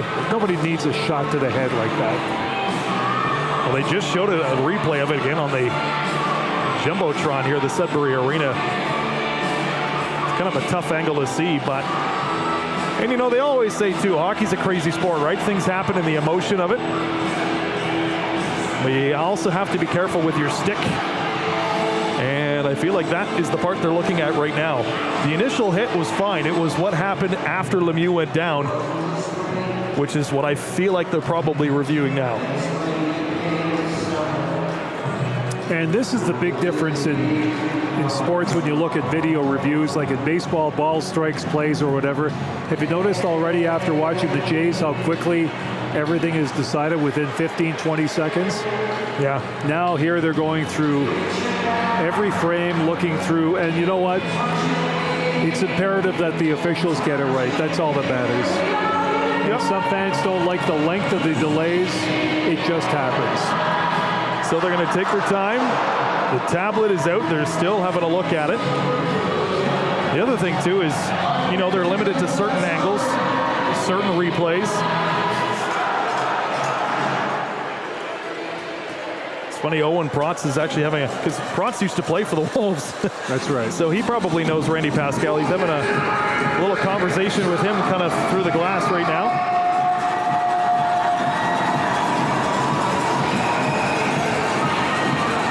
Okay, boys, we're almost done here in the second period. We've got to have a consensus shortly. So who knows? It's one of those crazy plays, you know, in the heat of the action, right? But as a player, Protz knows better than that. He's a veteran. Got to be mindful with the stick. So referees, looks like the tablet's been put away. Chase Coughlin standing nearby, wondering what the consensus is going to be. Charlie Paquette of the Bulldogs. I think Rick and I are just as curious as to what the final call is going to be here. Tablet is officially put away. And now we'll await the call. Head coach Jay McKee looking on from the Brantford bench. Message is being delivered to penalty box area. It's going to be a... No, they're explaining to Sudbury. Sudbury wants a 5. They're not going to get it. It's going to be a deuce. 2-minute minor. Yeah. Because you can see the referee talking to... I believe it's Chase Coughlin. It was Coughlin that got the explanation, and the thing is, okay, it's a deuce. I think the initial call is going to be a check to the head. But we can double check that one. Check to the head contact. You can break it down any which way you want. Minor hockey, that's 5 in a game right there. Here, you're playing a totally different, the officiating is different, but in minor hockey, automatically, you don't allow that. So, I can't make those calls anymore. I'm a retired referee now. Hey, we just tell you, listeners, what we see. That's it. And what we saw wasn't pretty. It was penalty worthy, so it is going to be a 2-minute minor to Owen Protz. Wolves on the power play. They're up 3-2. And we are set to go here with 4.5 left in period number 2. Wolves win the draw at the blue line. Artem Gonchar handing it off to Hovan to the side of the Brantford net. Shot comes and a pad save made by Leenders. It was Barahowski with the one-timer. Gonchar at the blue line. Cross ice to Lemieux, who appears to be okay after receiving that hit. Jan Hovan will step in, handing it into the corner. Barahowski, Gonchar, shot comes, rebound in front. Actually went off the helmet of Adam Nemitz, who will then kick it back to Jan Hovan. Jan Hovan back to the blue line. Gonchar was waiting. To Lemieux, back to Gonchar. Gonchar to Hovan. Hovan, shot comes, blocker save made by Leenders. Hovan had that top shelf picked. Gonchar winds up, slapper, rebound is there. In front of the net was Barahowski. Couldn't get a shot off. Brantford unable to clear. Gonchar just inside the blue line. Another shot deflected by Barahowski. Pile up in front. And then Barahowski's going to the Wolves bench in a little bit of discomfort. 3.5 minutes left in the period number 2. J.C. Lemieux for Sudbury will skate it into the Brantford zone. Does not get too far. He's held up just in front of the Sudbury bench. Brantford on a penalty kill, taking their time, and they're going to lob it the distance. Nearly a 2-on-1 rush inside the Sudbury zone. Chitteroni at center ice for Sudbury. Jumping into the Brantford zone. Off to the side. Nemitz got his stick on it all the way to the blue line where Lemieux was waiting. 3 minutes to go, and a pass from Lemieux. He's shaking his head in frustration as he put that outside of the Brantford zone, so the Wolves will have to jump right back in. Coughlin over to Nemitz. Nemitz to Lemieux at the blue line. Nemitz again to Lemieux. Lemieux gets a shot off, deflected in front. Where is it? Puck bouncing around like a ping pong ball. Around the Brantford net, Bulldogs find it, and they're gonna lob it the distance with just 5 seconds remaining in the penalty to Owen Protz, as he will be standing ready to come out of the penalty box any second now. Artem Gonchar, as we are indeed back to even strength. Chitteroni to Provorov. Provorov pass out in front, another shot, and a rebound that went off the post. Wolves come close to making it a 4-2 hockey game. Brantford back the other way. 2-on-2 rush developing. Vanacker, shot comes, deflected into the corner. Malhotra, he's got the puck for Brantford. Malhotra, twisting and turning. 2 minutes to go in period number 2. Malhotra trying to get around Hudson Martin, and it's Martin of Sudbury who won that battle. And Henderson, for Sudbury. At center ice. Wolves don't get too far. Brantford will step in. Bulldogs, an opportunity. Shot comes. Blocker save made by Frasca. Bodies flying everywhere. Brantford's got the puck. Inside the blue line. Juracek being kept completely to the outside. Around the Sudbury net. Juracek to the blue line. Dennis will wait. Wrister comes high and way wide. Bodies dumped in front of the Sudbury net. Wolves are going to ice it. Therefore, icing with 1:26 to go in period number 2. Well, Brantford started to come back to life here after languishing for about 13 to 15 minutes here in the second period. But again, good effort by the Wolves. Had they expressed themselves as we've seen here in the second earlier in this series could be a different one. Much different, but it's 3-2 Sudbury here heading into the final. $1:25 at the intermission. Face off inside the Sudbury zone. Wolves skaters are gassed right now, by the way. They've been out for quite some time. Chitteroni, Henderson, Provorov. Face off. Won by Brantford. Bulldogs are on it. Bulldogs to the outside. Pass out in front. Couldn't get a shot off. Bulldogs still have it though. Wolves are still gassed inside their own end. Juracek will wait. Can't get a shot off. He's watched by Henderson. Owen Protz, fresh out of the box, gets a shot off in front. And that one is blocked as well. Wolves will clear the distance. And now Sudbury will get the line change that they need desperately. All 5 skaters look out. Stretch pass. Fortunately for Wolves fans, the pass was not on the tape. Otherwise, that would have been a potential 2-on-0 for Brantford. Brantford and final minute of play in period number 2. They get the puck back inside the Sudbury zone. Frasca, the skater for Brantford, has it. Bulldogs just inside the blue line. Protz can't get a shot off, so he passes forward. Shot eventually comes, and it's blocked by Jan Hovan. Bulldogs on the outside. Juracek, shot comes out in front. Rebound is there, picked up by goaltender Frasca. A lot of sticks hacking and whacking. 20 seconds to go in period number 2. Brantford trying to tie this one up at the tail end of the frame. Brantford's on it. Shot on. Stick save made by Frasca. On the outside is Odell. He's going to put it off the glass. Final 5 seconds. No, Brantford still has possession. Opportunity. Bulldogs out in front.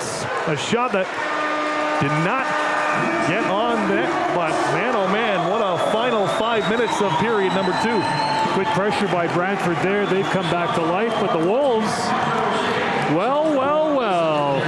They've got a big third period coming up with a 3-2 lead. And again, after being down by a couple, they managed to scratch and claw, get a big save.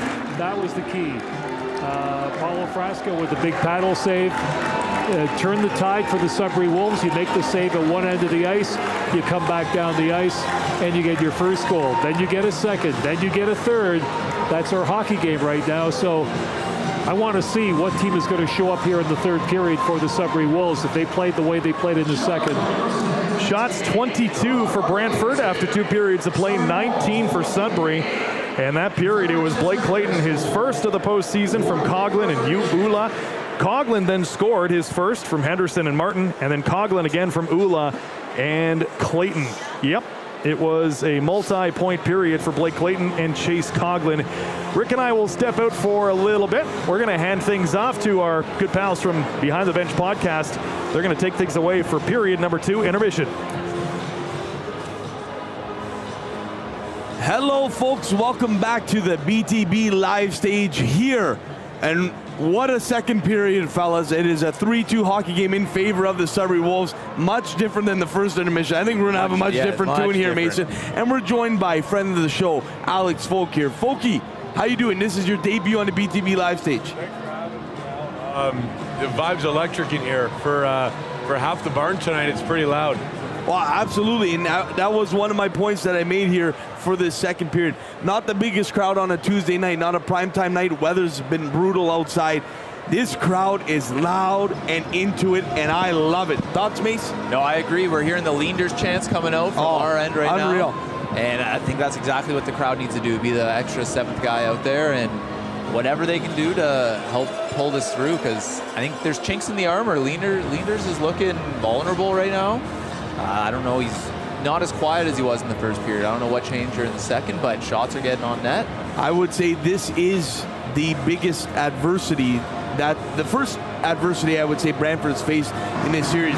Dare I say this might be the first time they're not in the lead in this period, first time trailing in this series. So a wild one, a wild second period. Like we said, the crowd is into it, and I definitely agree that Brantford showed some vulnerability in this one. Let's talk about Chase Coughlin, fellas. I've been waiting for this kid to have a game for a long time. The Shoresy boy, wow, what a period. Got physical, mixed it up, obviously went to the box. He set up the Clayton goal on the tip pass, and then, wow, we got some motorcycles happening here. Sorry, folks, bear with us. But what a period from Chase Coughlin, scoring twice as well. Folky, your thoughts? You mentioned him. I said midway through the first, I said he's playing really well, and he had a shift against their captain. He was one-on-one the whole shift against him. I said he's playing well, and then he buried 2 in a row. And that's a lot of motorcycles out. They're revving it up here. It's loud in here. Just like you know, Al, like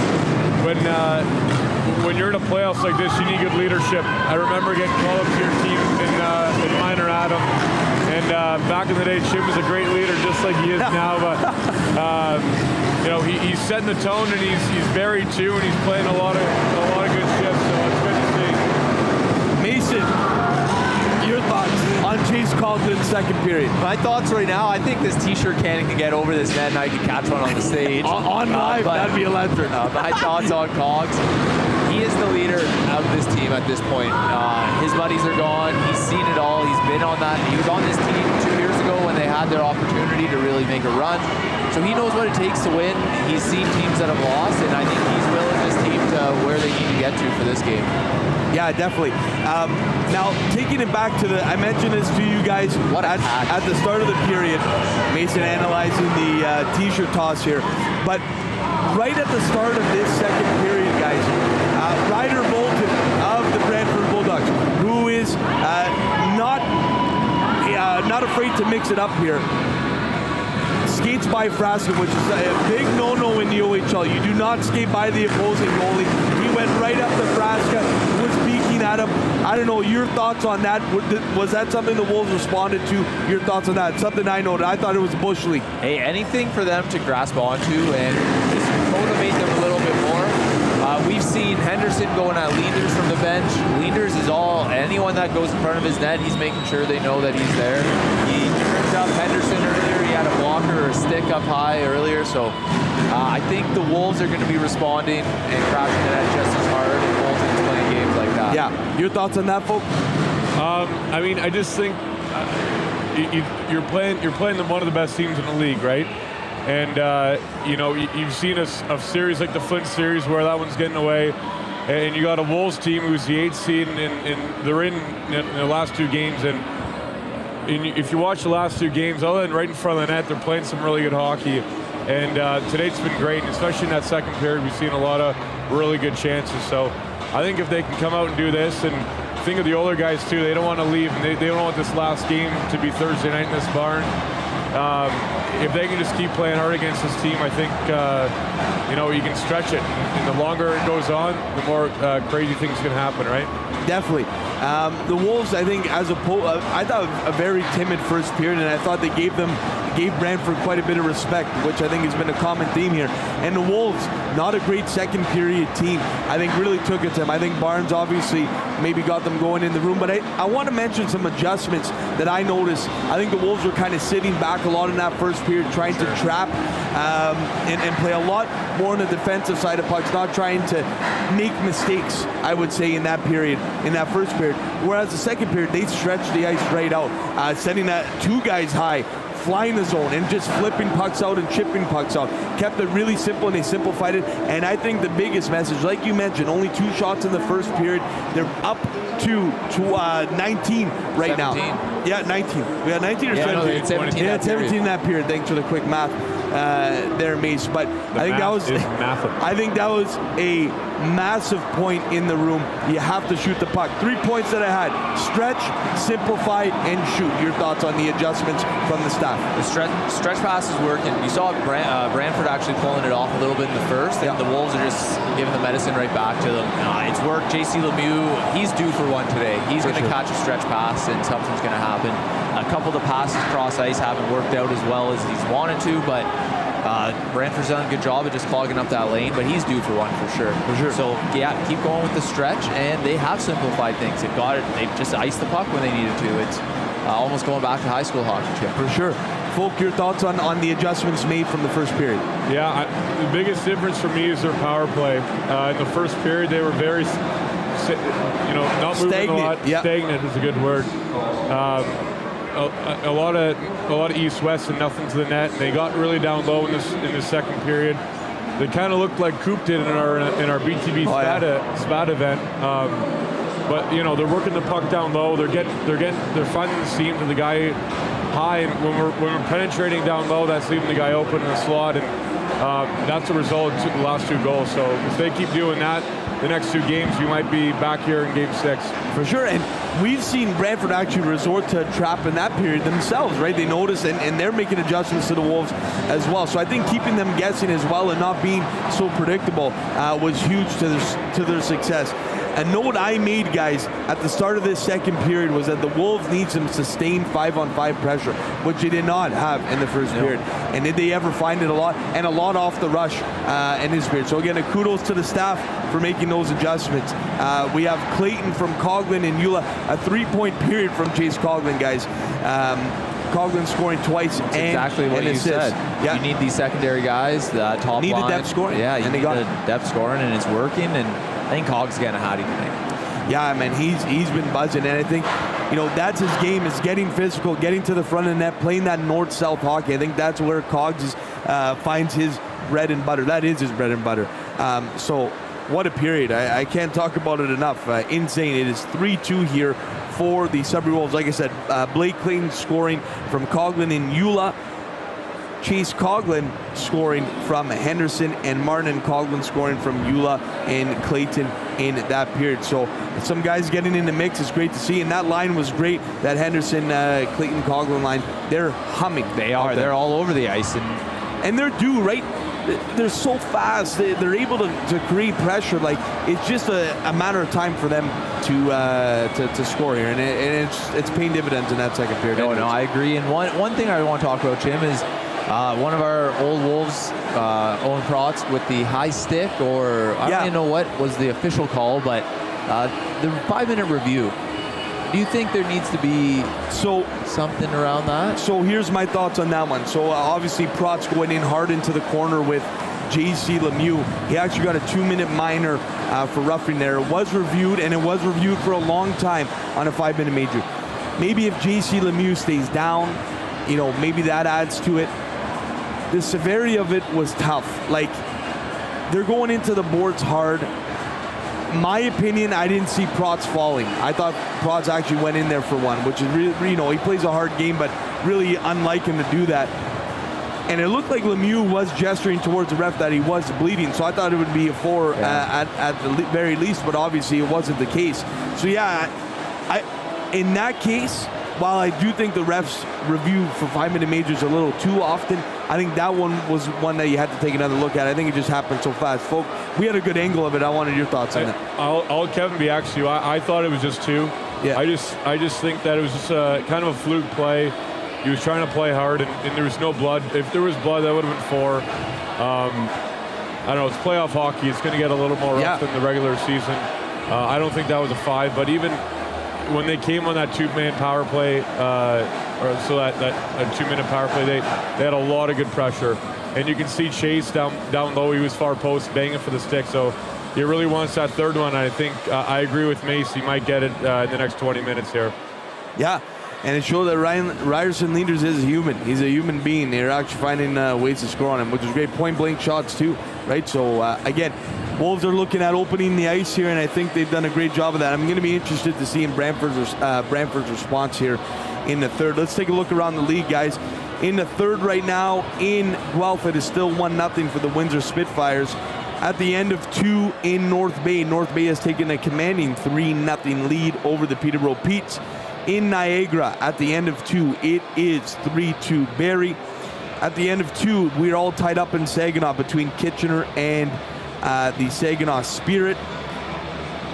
Also at the end of 2, it is 1-0 for the Ottawa 67s in Kingston. And in the Sioux, 2-1 at the end of 2 for the London Knights. So some tight hockey games here, fellas, in the OHL. Minus 1. It's nice to see playoff hockey. I think the biggest thing too, guys, maybe your thoughts. You guys, we have some playoff hockey experience over here on this panel, but I think that when the series flips over to the next city, or to now going into the next set of home games, I think there is a big discrepancy. We got travel now for that team that maybe takes a commanding lead at the start. There is a lot that goes into the flip in a series. I think it makes a big difference in games. Thoughts?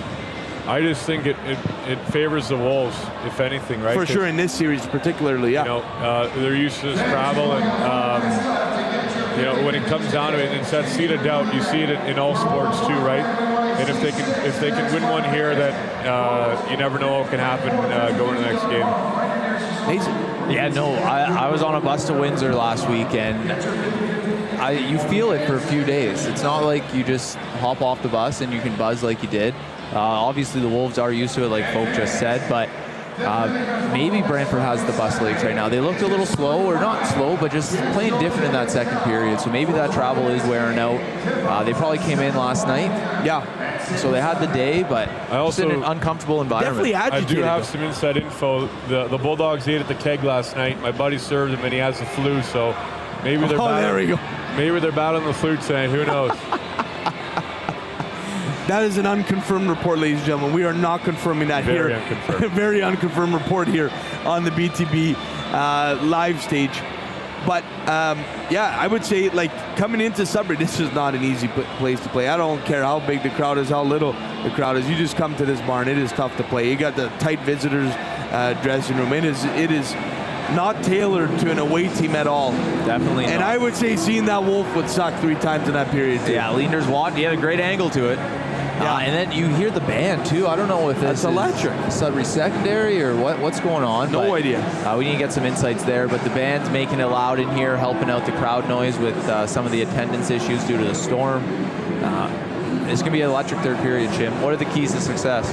Well, I think a big thing, if you're the Sudbury Wolves, I would not stop playing the way you're playing. Now, mind you, you do have a 1-goal lead here, but I think you go and try and get another. 1 goal is not enough against Brantford, and it can turn around quick. So I think you got to go, keep stretching, keep playing the way you're playing, keep playing hard, because obviously Brantford's on their heels here.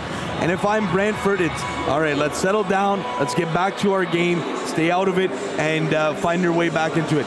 they will get chances in this third period. It's just going to happen. This team is unbelievable off the rush. The chances are going to be there, and they're just going to have to look to capitalize them. Folk, your thoughts? I totally agree. That they had a scary odd man rush in the last 2 minutes. So you alluded to that, Al. If you give them that chance, 6 times out of 10 they might bury it. So if you can just keep our sustained pressure in the D zone or in the O zone, and then find a way to get back and stop those odd man rushes, maybe get one early, I think we can pull this one off tonight. Yeah, I think we just the Wolves need to get some pucks out. There are many times at the end of that right-handed shot, I forget who was on the point there, but he blocked 2 coming out, and that puck's just got to get out. So whatever they can do, high off the glass, anything like that, they're playing strong enough defense to maintain it within their zone. So I have full confidence the Wolves can pull this one.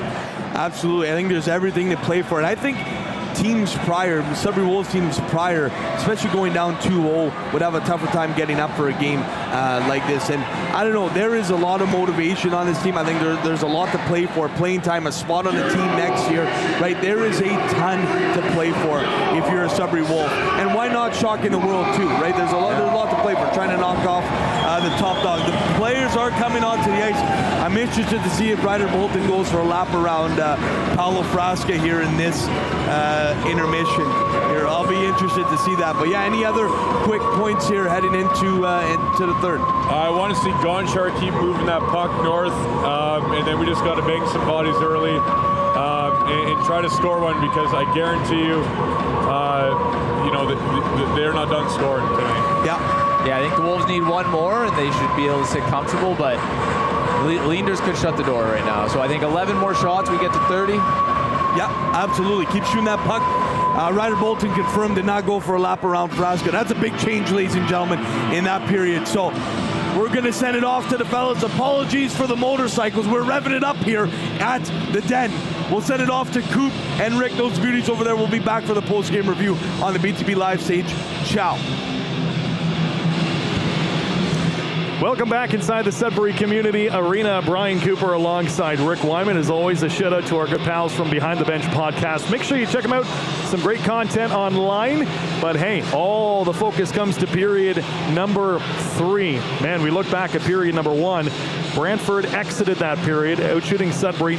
Honestly, a combined 9 shots in that first period. It was 2-0 Brantford. Sudbury mustering just 2 shots. Then we shift to period number 2. No goals for Brantford. Sudbury outshot Brantford 17-15.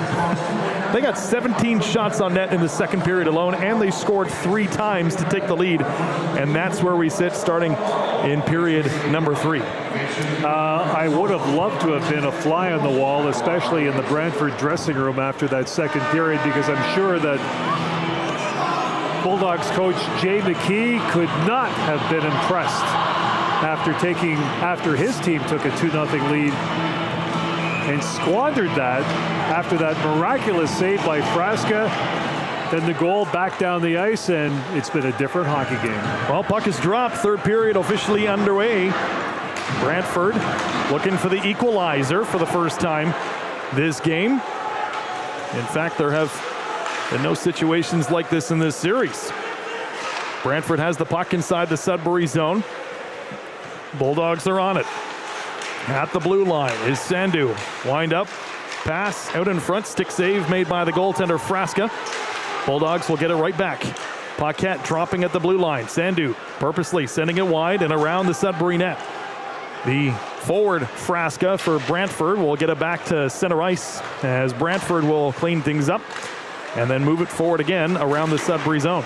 Sandu will get nailed by Barahowski for good measure. Opportunity for the Bulldogs. Pass out in front. Stick went flying. Bulldogs able to maintain possession. Not for long, though, as Chase Coughlin, who, by the way, is on hat-trick watch for Sudbury right now, picking up his first and second of the postseason back in period number 2. Have you got a hat to throw on the ice? I don't know. I never see you with a hat. Really? Like maybe a cap or something, but when you come to the games, don't you wear a hat? Not usually, no. Yeah, no. Okay. It's a brisk walk with my long legs to my car. Oh, it's brisk this evening. It's brisk, baby. Well, play continues. Brantford inside the Sudbury zone. Good defensive work done by the Wolves. They'll get it to center ice. Gonchar jumping into the Brantford zone on the outside. His shot was blocked. Henderson joined the fun. Coughlin was there too. Coughlin and Henderson actually collided in the corner. Wolves are in deep. Jan Hovan to help out. Wolves are changing up defensemen as Finn Kearns will take a shift for the Wolves. Sudbury deep inside the Brantford zone. Kearns, a wrister coming, deflected high, right in front. Coughlin caught it, dropped it, put it back on the blue line where Hudson Martin was waiting. Martin a shot, deflected into the glass. Puck remains in play. Bulldogs a chance to clear, but good pressure from Jan Hovan, forcing a turnover. Good forechecking from Sudbury early in this third period. They have clearly picked up from where they left off at the end of period number 2.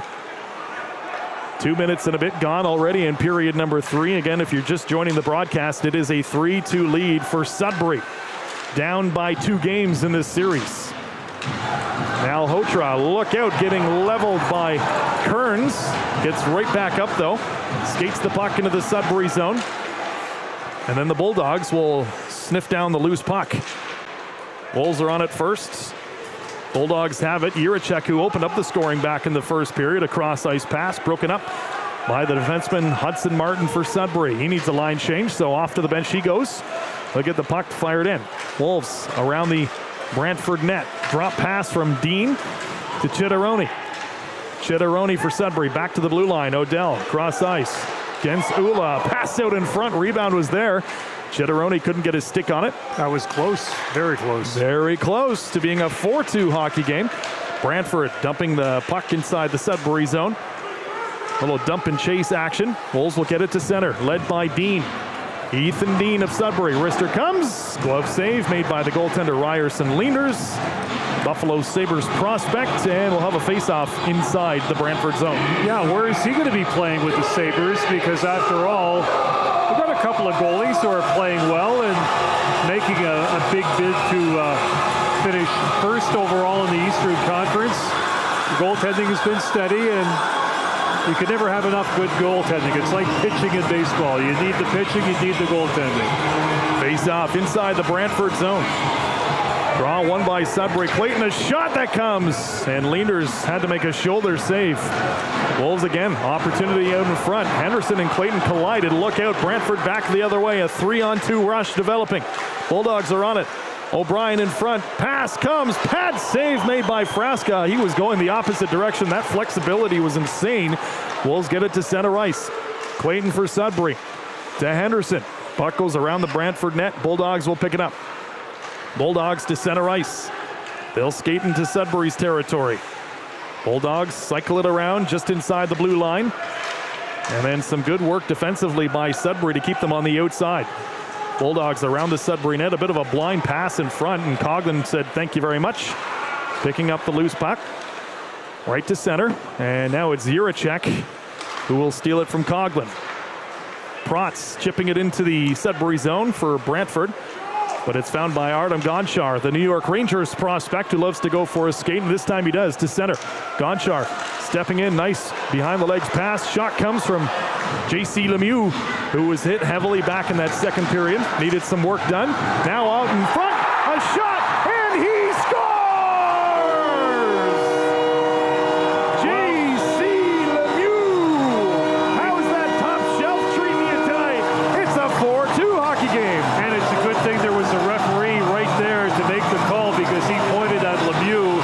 That puck went in, hit the mesh, bounced out ever so quickly. 4-2, so this series is going back to Brantford. At this rate, if the Wolves could hold on and win, looking awfully good. And the thing is, this momentum has continued in the third period.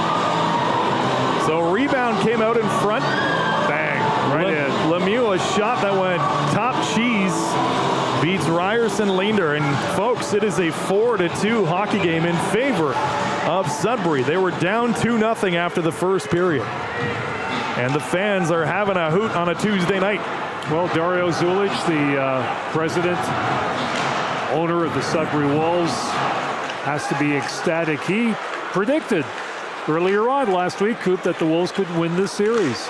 Brantford right back into the Sudbury zone. Bulldogs are on it. They get a shot off, deflected into the mesh, and out of play. So it makes things interesting in this game anyways. And what an effort so far from Sudbury. I mean, if you look beyond the first period anyways, that second period, and I feel like we talked about this in the intermission, it all goes back to the momentum shift was that incredible paddle save from Paulo Frasca. Out of desperation, and after that, the momentum was all in Sudbury's favor. Well, there are turning points in games, and there are turning points, and that was an incredible save that he made just with the paddle, and the momentum shift continues. Well, another save made by Frasca in front. Wolves get it to center ice. Well, we talked about the need for Frasca to steal a game. He's been dialed in so far. Puck back inside the Brantford zone. Bulldogs, though, will move it out. A lot of time to be played in this third period. Bulldogs pass through the Sudbury crease. No shot on net. Bulldogs have it again. Inside the Sudbury zone, and the Wolves will just get it to center. 14:20 to go in period number 3. Dennis Ula throwing a hit, steals the puck in the process. Actually, it was more so the Brantford skater just falling.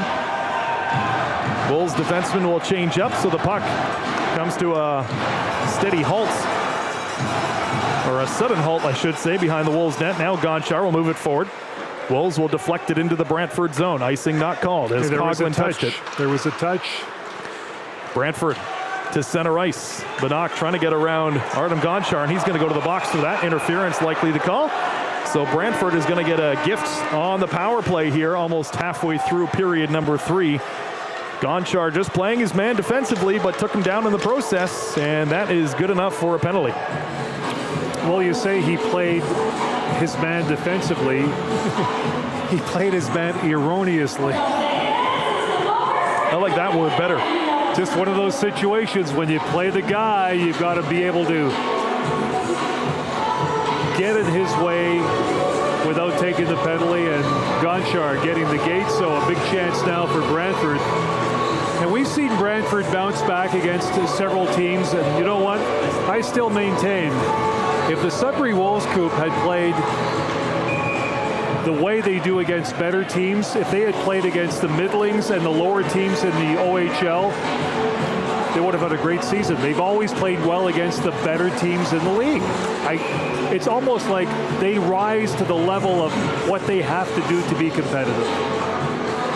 Well, fans have been loving what they've seen.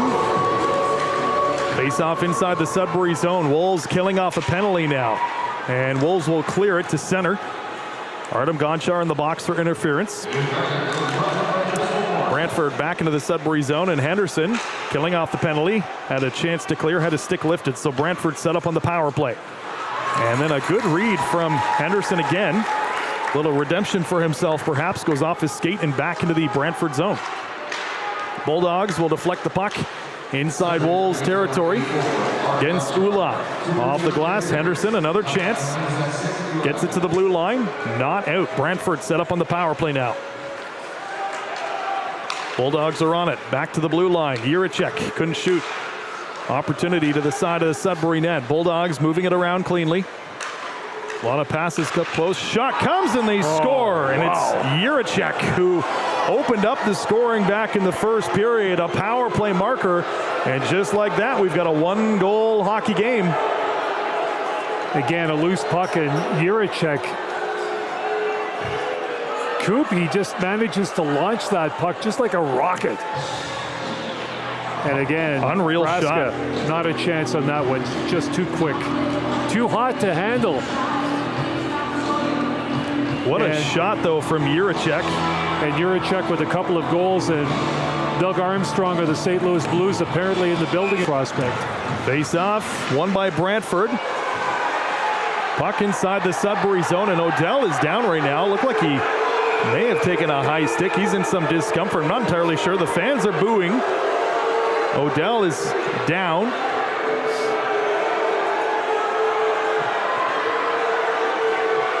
What do we got here? The referees are going to have... See, we're looking at this right now. It looks like Odell was clipped high. So the Boo Birds, maybe it wasn't the stick. I don't know. There was a collision in along the boards. Was it his face off the glass, perhaps? So I don't know if you can hear it on our microphones. Fans are making their voices heard. Odell is going off to the dressing room. Be great to see if we could see that one again. It's one of those situations, but Odell will be attended to by the staff. And what have we got here? So nobody in the penalty box right now. From what we saw, it looked like a collision between the Brantford skater and Odell. And either Odell hit his face off the glass or maybe off of the helmet of the Brantford skater. Perhaps it didn't look like anything malicious from the Brantford skater. His back was faced towards Odell, and they collided like that going into the boards. See, Odell, maybe he was clipped as the Brampton player was trying to free himself. Well, Testa is in the box. Okay. Now they're going to review it. Maybe it was inadvertent. Didn't look like it was deliberate. And they got a 5 on the board right now. Well, he drew blood. So the thing is that it all depends on how the referees view this in terms of intent and with the blood. But my confusion is I didn't see the stick come up. Maybe from behind, as he drew his stick up, maybe the butt end caught Odell at the time. Bad angle for us, Coop. But then again, if it's a double minor, it would be just a 4-minute, right? If it was high sticking. That's right. So they've got 5 on the board right now, which is Dan behind the scenes with the Wolves broadcast crew says perhaps the check to the head is what they're looking at right now. As Testa is in the box for Brantford. 12:40 remaining in the third period.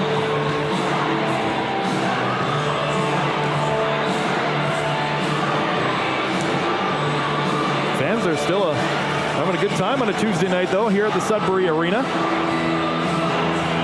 Okay, let's check some scores. I know last check it was 3-0 North Bay over Peterborough. Montreal leading Tampa by a score of 2-1 in the third. Mr. Saturday Night, Cole Caulfield, number 47 on the year. Don't see Nick Lardis scoring for Chicago. Remember the one game he scored 4 times against Sudbury in this very building? Wow, that was quite the performance. Let's see what else is going on. They just put there's a Brantford fan in the building, and they just put his jersey on the scoreboard, or on the Jumbotron. Fans in unison started booing.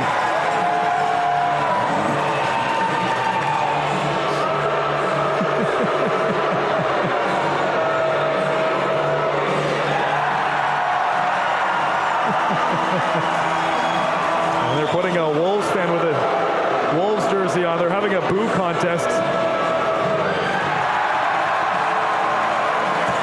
Hey, why not? All right. Okay, let's check the OHL scoreboard here. So conversation looks like the review is done. It's a 2-minute minor on the board. Okay, it's North Bay 4, Pete's no score. Third period with about 8 minutes to go. Barrie leading Niagara by a score of 4-2. Ottawa 1, Kingston no score in the third period. Wow. And for you Sueites, Greyhounds trail London 2-1 in the third. So some interesting scores, of course, out of town. Here, 4-3 Sudbury. And Wolves are indeed going on a power play, by the way. Looks like we're ready to drop the puck with 12:40 remaining in period number 3. Well, they're just calling 2-minute minor. a 2-minute minor to Testa. Wolves win the face-off inside the Brantford zone, set up on the power play. And look out, a near steal for Malhotra. He does get it. And joining him will be Juracek. They'll just leave the puck inside the Sudbury zone. Juracek for Brantford and Chase Coughlin of Sudbury on hat-trick watch. Wolves have it across center ice. Wolves will skate into the Brantford zone. It gets deflected into the Brantford bench. Therefore, a whistle comes on the play. Well, I've got a hat and you're not tossing it because I'll need it just walking to the car. It's cold outside. What kind of hat you got there, Rick? A Kangol, a very stylish black hat, very warm, very comforting. Yes. I see a scarf too, very nice. Yeah, well, it was blustery coming to the game tonight. I don't see you as a scarf type guy. Well, you know what? Got to protect the vocal cords. Weather is so important, as you well know. It's true. It's true. I got to do a morning show in the morning. Well, play continues. Exactly 12 remaining in period number 3. 4-3 Sudbury. Wolves on a power play. Adam Nemitz will glide his way into the Brantford zone. Wolves set up on the power play. Gonchar to Lemieux. Cross ice feed to Barahowski. They're looking for that one-time shot. Now at the blue line, Gonchar. He'll wait, handing it off to Lemieux. Shot comes, rebound, pass out in front, and Leenders moves it to his defenseman to play. A dangerous move, but hey, got the job done. Yeah, Leenders with the big paw came out and knocked that puck aside. Wolves back in their own ends. Close call in the power play. They move it just beyond the Sudbury blue line. Nemitz inside Brantford zone with J.C. Lemieux, who then gets powered into the boards. Takes a hit to make a play. Barahowski keeping it in for Sudbury. Barahowski at the blue line. Cross ice to Martin. Martin on the outside. Jan Hovan on the power play. Back to the blue line to Hudson Martin. Hudson Martin for Sudbury. To Hovan. Hovan waits in the corner. Pass out in front. Lemieux, a one-time opportunity. Fanned on it. And then Brantford an easy chance to clear. That'll do it for the power play. Burst of speed comes Dennis. A shot high into the glass. And comes all the way back to center. Play controlled by Brantford. Approaching the halfway mark of period number 3. Testa fresh out of the box. Hands it back to Zach Sandu. Brantford slows it down to a stop and behind their own net. Now they'll move it forward. Bulldogs taking it across center. Jumping into the Sudbury zone. Bulldogs will get set up. Off the boards.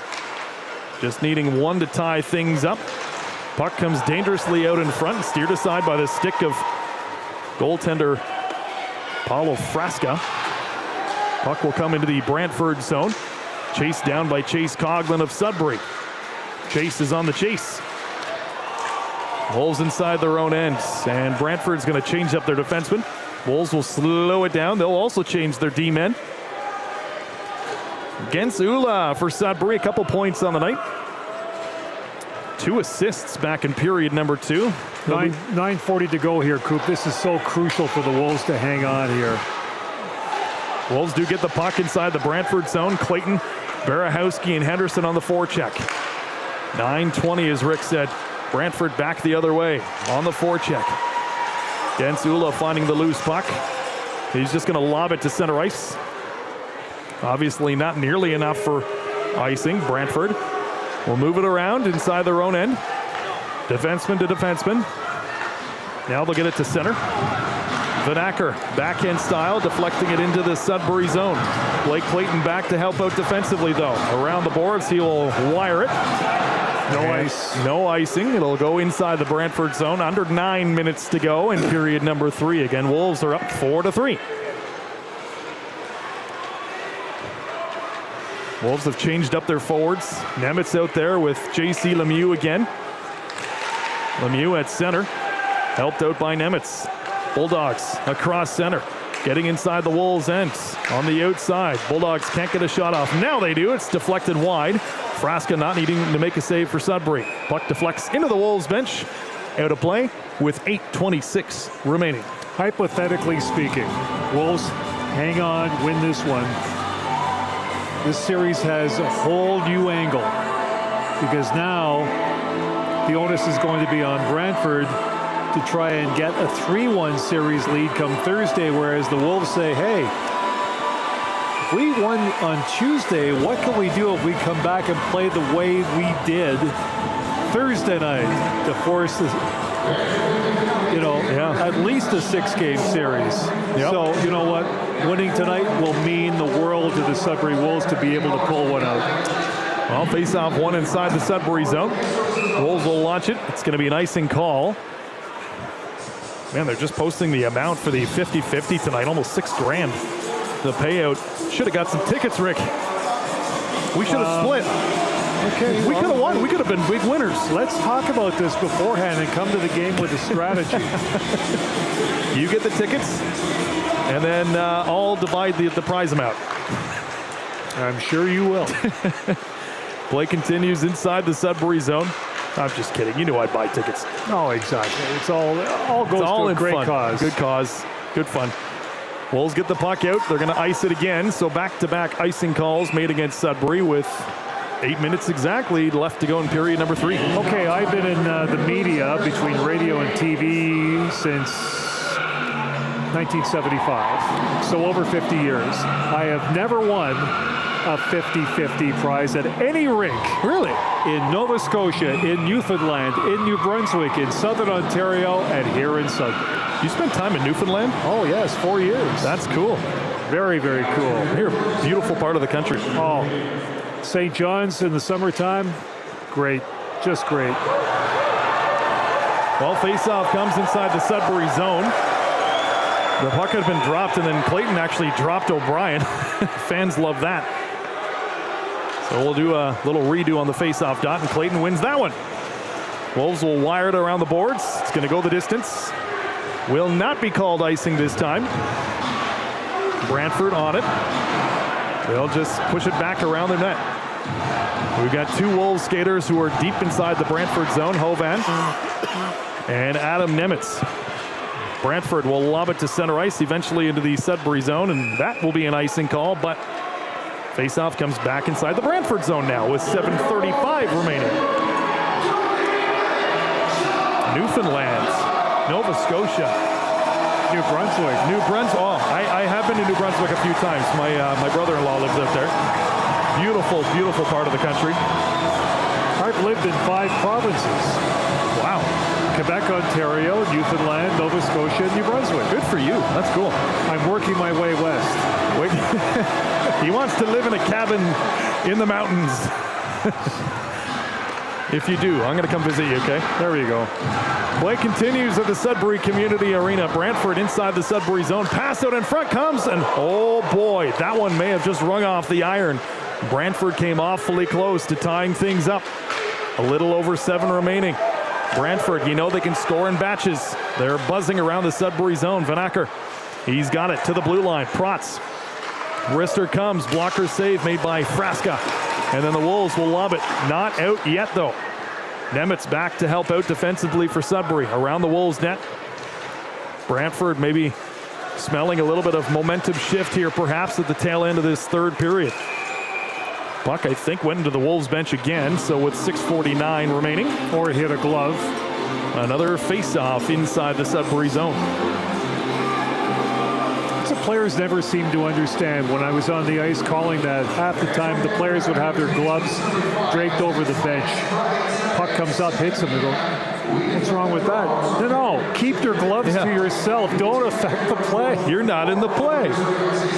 Face-off inside the Sudbury zone. That draw will be won by the Wolves again. Yules will just put it off the glass to center.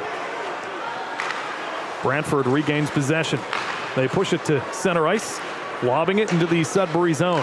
Finn Kearns, who, by the way, picks up an assist tonight, has a puck go off of his stick into the mesh in out of play. That would be a first OHL playoff point for Finn Kearns. Big, gritty defenseman for the Sudbury Wolves. There'll be some interesting players coming to training camp in the fall for the Sudbury Wolves. The lineup is going to have a shake-up. You're going to lose some veterans, but again, you're going to get some youth, some new picks. Always like the fall training camp and development into a new season. Always an exciting time. Face off to the side of the Wolves tender. Paulo Frasca. Wolves win the draw.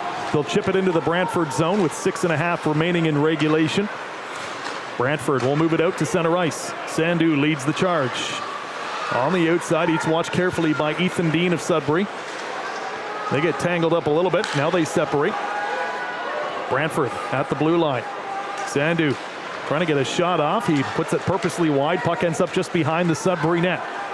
Brantford Bulldogs moving it around cleanly at the blue line. Shot comes. That one goes wide. Bodies are flying everywhere, but Barahowski of Sudbury somehow gets it to center ice. He's 1-on-4, so that's as far as he gets.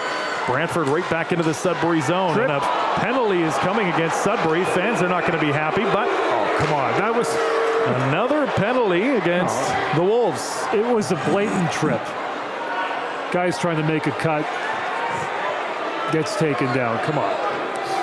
Yep. That's what you call an easy call for the referee.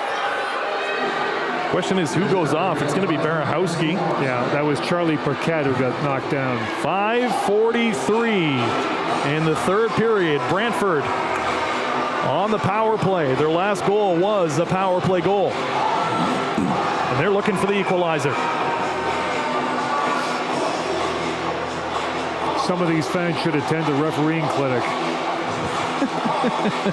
It's, you know, a lot of people just don't know the logistics of what goes on. Calls, non-calls, what have you. It's difficult to explain sometimes, especially to an irate coach whose team is losing by a goal. Timeout. We got a stoppage. Looks like a timeout called by the Sudbury Wolves. Crucial time, Rick Wyman. Very crucial. And you know what? You got to hold on if you're the Sudbury Wolves. And Brantford, you really want to go home. You want to go home with a 3-1 lead at least if you can. But you lose tonight to Sudbury, pressure is going to be on Thursday. Yeah. Because Sudbury's going to be coming like a dog on a bone, knowing that, okay, we beat them once, we're going to beat them again. That's going to be the mindset. And it's going to be reinforced by the coaching staff. Scott Barty's going to say, hey, you did it, you can do it again. Face off inside the Sudbury zone. Wolves killing off a penalty. Barahowski in the box. Brantford sniffing down the equalizer. They won the draw, set up on the power play. O'Brien waits, it's a shot, and it's deflected by Henderson. Wolves will clear. Clayton's going to chase it down into the Brantford zone, shorthanded style, steals it in front, it gets a shot off as well. Good poke check there for Ryerson Leenders, close call. Shorthanded opportunity for Blake Clayton of Sudbury. And he's going to hustle his way over to the Brantford bench. Brantford back into the Sudbury zone. Around the Sudbury net. 5 and change left in regulation. Bulldogs unable to get set up, and the puck goes over the glass. Brantford's going to call for maybe delay of game, but I believe it did deflect off of something. No. That's going to be another penalty to Sudbury. Oops. So here comes a 5-on-3 as Gens Ula off to the box.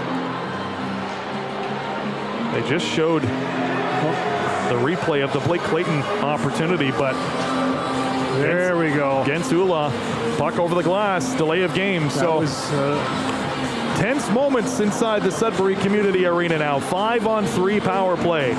Ula's mindset at the time, boy, I better do something with this puck. It just happened to go over the glass. So you've got, on paper anyways, one of the most talented rosters in the Ontario Hockey League on a 5-on-3 power play. They win the draw inside the Sudbury zone. Moving it around.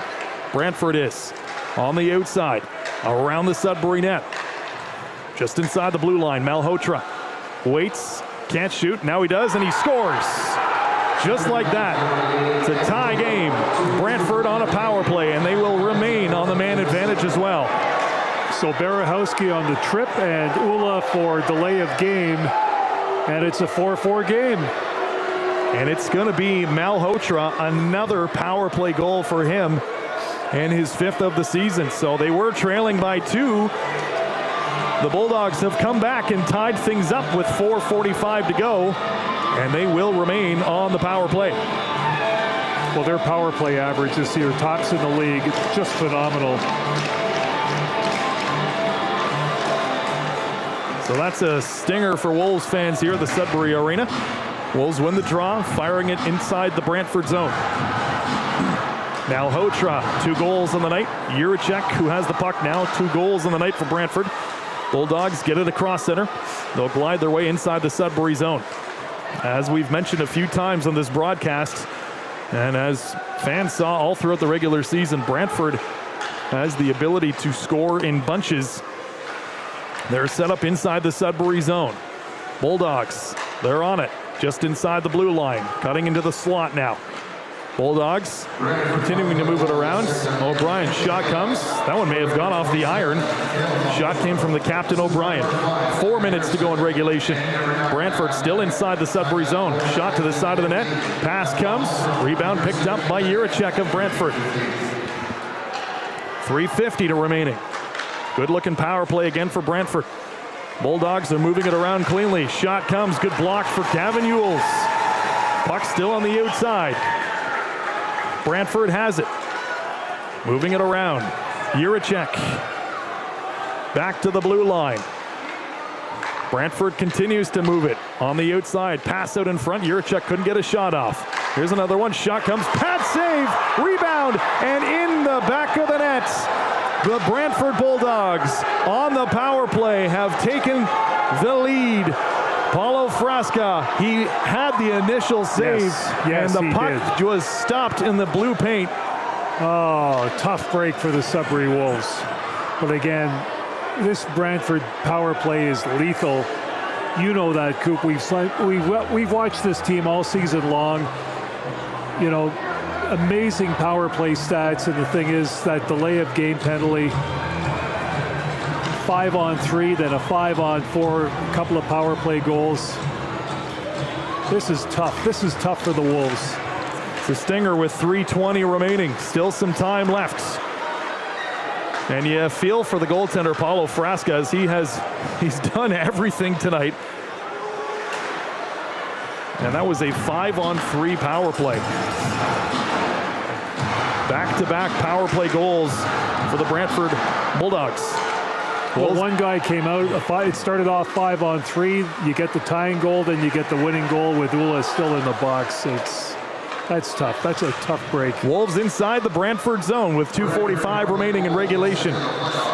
Wolves are on it at the blue line. Gonchar winds up, gets a slapper off, and it goes wide. Hudson Martin for Sudbury will just barely keep it in.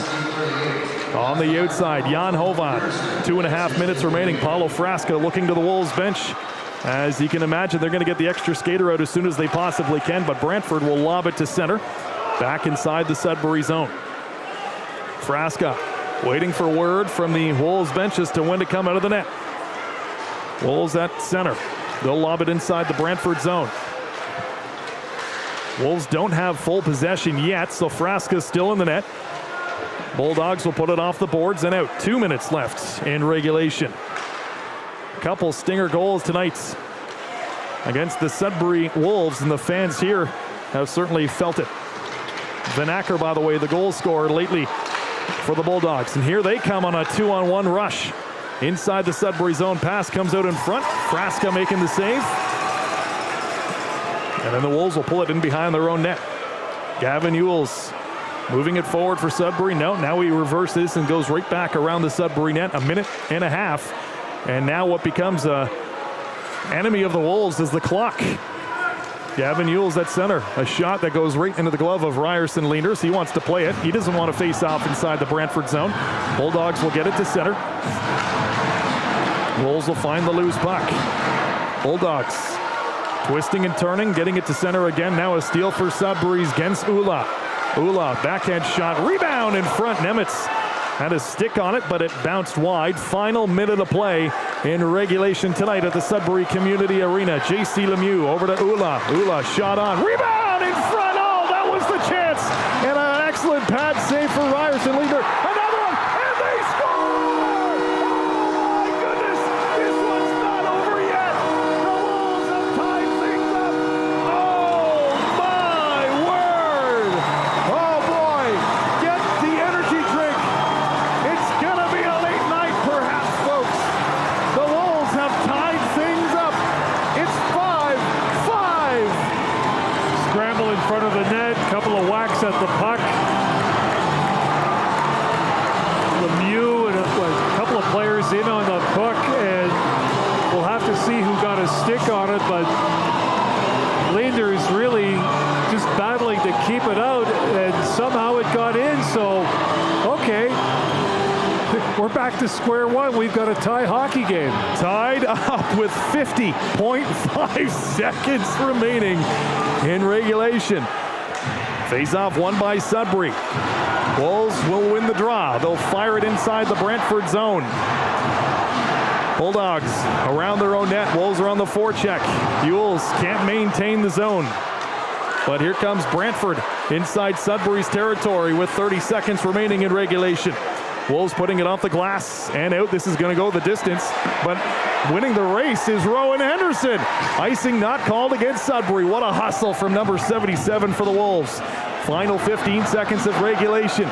Puck in behind the Brantford net. Wolves are on it at the blue line. Odell gets a shot off, deflected in front, and then kicked into the corner.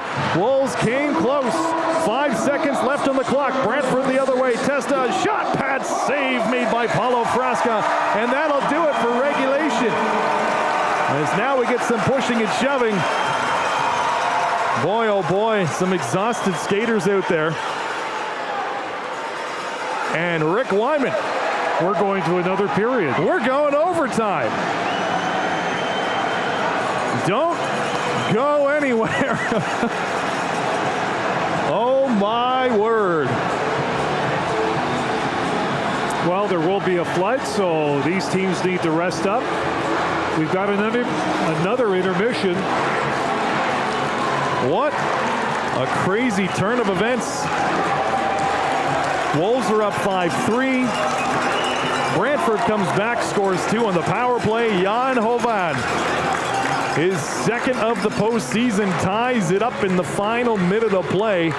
Oh my word. Rick and I are going to step out for a break. Looks like we're going to hand things over to the boys from Behind the Bench podcasts, and then we'll be back to take you through overtime action in about 15 minutes time. You're listening to and watching Wolves hockey. Hello everyone, welcome to the BTB live stage back, and I got one thing to ask you guys. How are your nerves? We are going overtime, boys. You knew the game wasn't ending like that. You just knew. You said it, Folky. You said it. You knew the game was going to end it like that. You're here with Alex Chimino, Mason Savage, and guest host, ladies and gentlemen, Alex Folk. Well, let's send it to the guest of honor. I mean, another insane period of hockey. You take me through it. I mean, we said they needed one more. They got that one more. They played pretty well, and then they got into some penalty trouble. We can talk about that in that last trip later on. You knew with how loud the crowd was tonight, Mace, you knew it wasn't going to end like that. And, there's no way. Very happy to see we're going extra minutes here. Yeah, Mason, your thoughts? Hey, Jim, I have one quote. That's hockey. Really. Love the it. fact that you go up 2, you're trying to play the trap, close it down, shut it down. They only had 6 shots that period. And then the penalties come in, and you felt the ice tilt. Like, there's no way Brantford's not going to score a goal. Didn't think they would get 2, but the puck over the glass, I get it's a rule, but in that time, I don't know, it's tough. But what a last 5 minutes of hockey. Oh, the whole period was insanity. great. But Let's go. I'll read you the box score here. We'll go goal by goal here. English language here for Chim. Okay, here we go. J.C. Lemieux, you said it, Mason, in the second period intermission. He was due, and boy was he ever. Scoring that key goal that we mentioned, that would honestly help the Wolfers here for sure, going up 4-2, and it starts looking the Wolves' way, and we talk about some major points in this period, fellas. The power plays. Wolves go to the penalty kill 3 times, and the Brantford Bulldogs capitalize 3 times. Jiricek, his second of the night tonight, guys. From the top, just by that J Roadhouse sign that we're looking at right now. That guy can shoot a puck, and he's been phenomenal. And we mention it time and time again. If you send Brantford to the power play, it's going to be very difficult. So Wolves take a penalty there. Then we see an elbow on Odell, guys. Just here at the back. Originally wasn't called. Reverse check. A reverse check. Elbow got up there. They don't call it at first. Then they go look at it for a 5 and reduce it to a 2. Your thoughts on that play there? Well, he left the game too. I think it was meant to be a 2. It definitely should have been called in the first place, but at the end of the day, he's off the ice, and like we said about the trip, as easily that could have been a 5. That one, could have been not called, and ultimately they scored 2 goals. So, what do you think, Mace? I was just glad to see Odell come back out. It's always scary when you see one of the guys get hit in the head, but Brantford's been physical. Sudbury, I don't know what the hits are. I don't know if you can see that, but Sudbury doesn't seem to be playing the physical game as hard as Brantford, and Brantford just seems a little bit bigger and stronger, and they're throwing these reverse hits. The Wolves not looking scared, but they're being strategic going into the corners, but they're still mixing it up. I don't think they're scared at all, but I agree with you. In that sense, where you said maybe a little more strategic, for sure. Yeah. You mentioned the tripping call on Daniel Berehowski. I don't know. I don't like to be hard on the refs. It's hard. It's a bang play, and you know what? Probably you look back, you watch a replay. It probably is a penalty, but it's such a key moment in the game where a lot has been let go already, and they make that call. And I think what really added insult to injury was, like you mentioned, Gentula sending the puck over the boards over. And we look at each other, 5-on-3, Brantford, it's in the back of the net. It's like St. Charles. Was it ever? Caleb Malhotra ripped that one, again from that same spot at the top of the diamond, or whatever you want to call it. Jay's Roadhouse getting some good publicity off this. Kidding. No especially kidding. Coming down on our end. Yeah, definitely. So I guess, fellas, your thoughts on those key moments there, the Wolves going down on 5-on-3, and again, 3 power play goals from Brantford. So your thoughts there? I guess it's pretty clear cut. Don't go to the box. Yeah, you can't take penalties like that. And again, you just can't give the ref an opportunity to make the call. Yeah. Because at the end of the day, it is technically a trip. Right. Like you said, it's a key moment of the game, but you just can't give the refs an opportunity to not put the game in their hands, but to make a call that's going to impact the game. So, Folky, your thoughts? I don't want to speak much on the call. Could have went either way.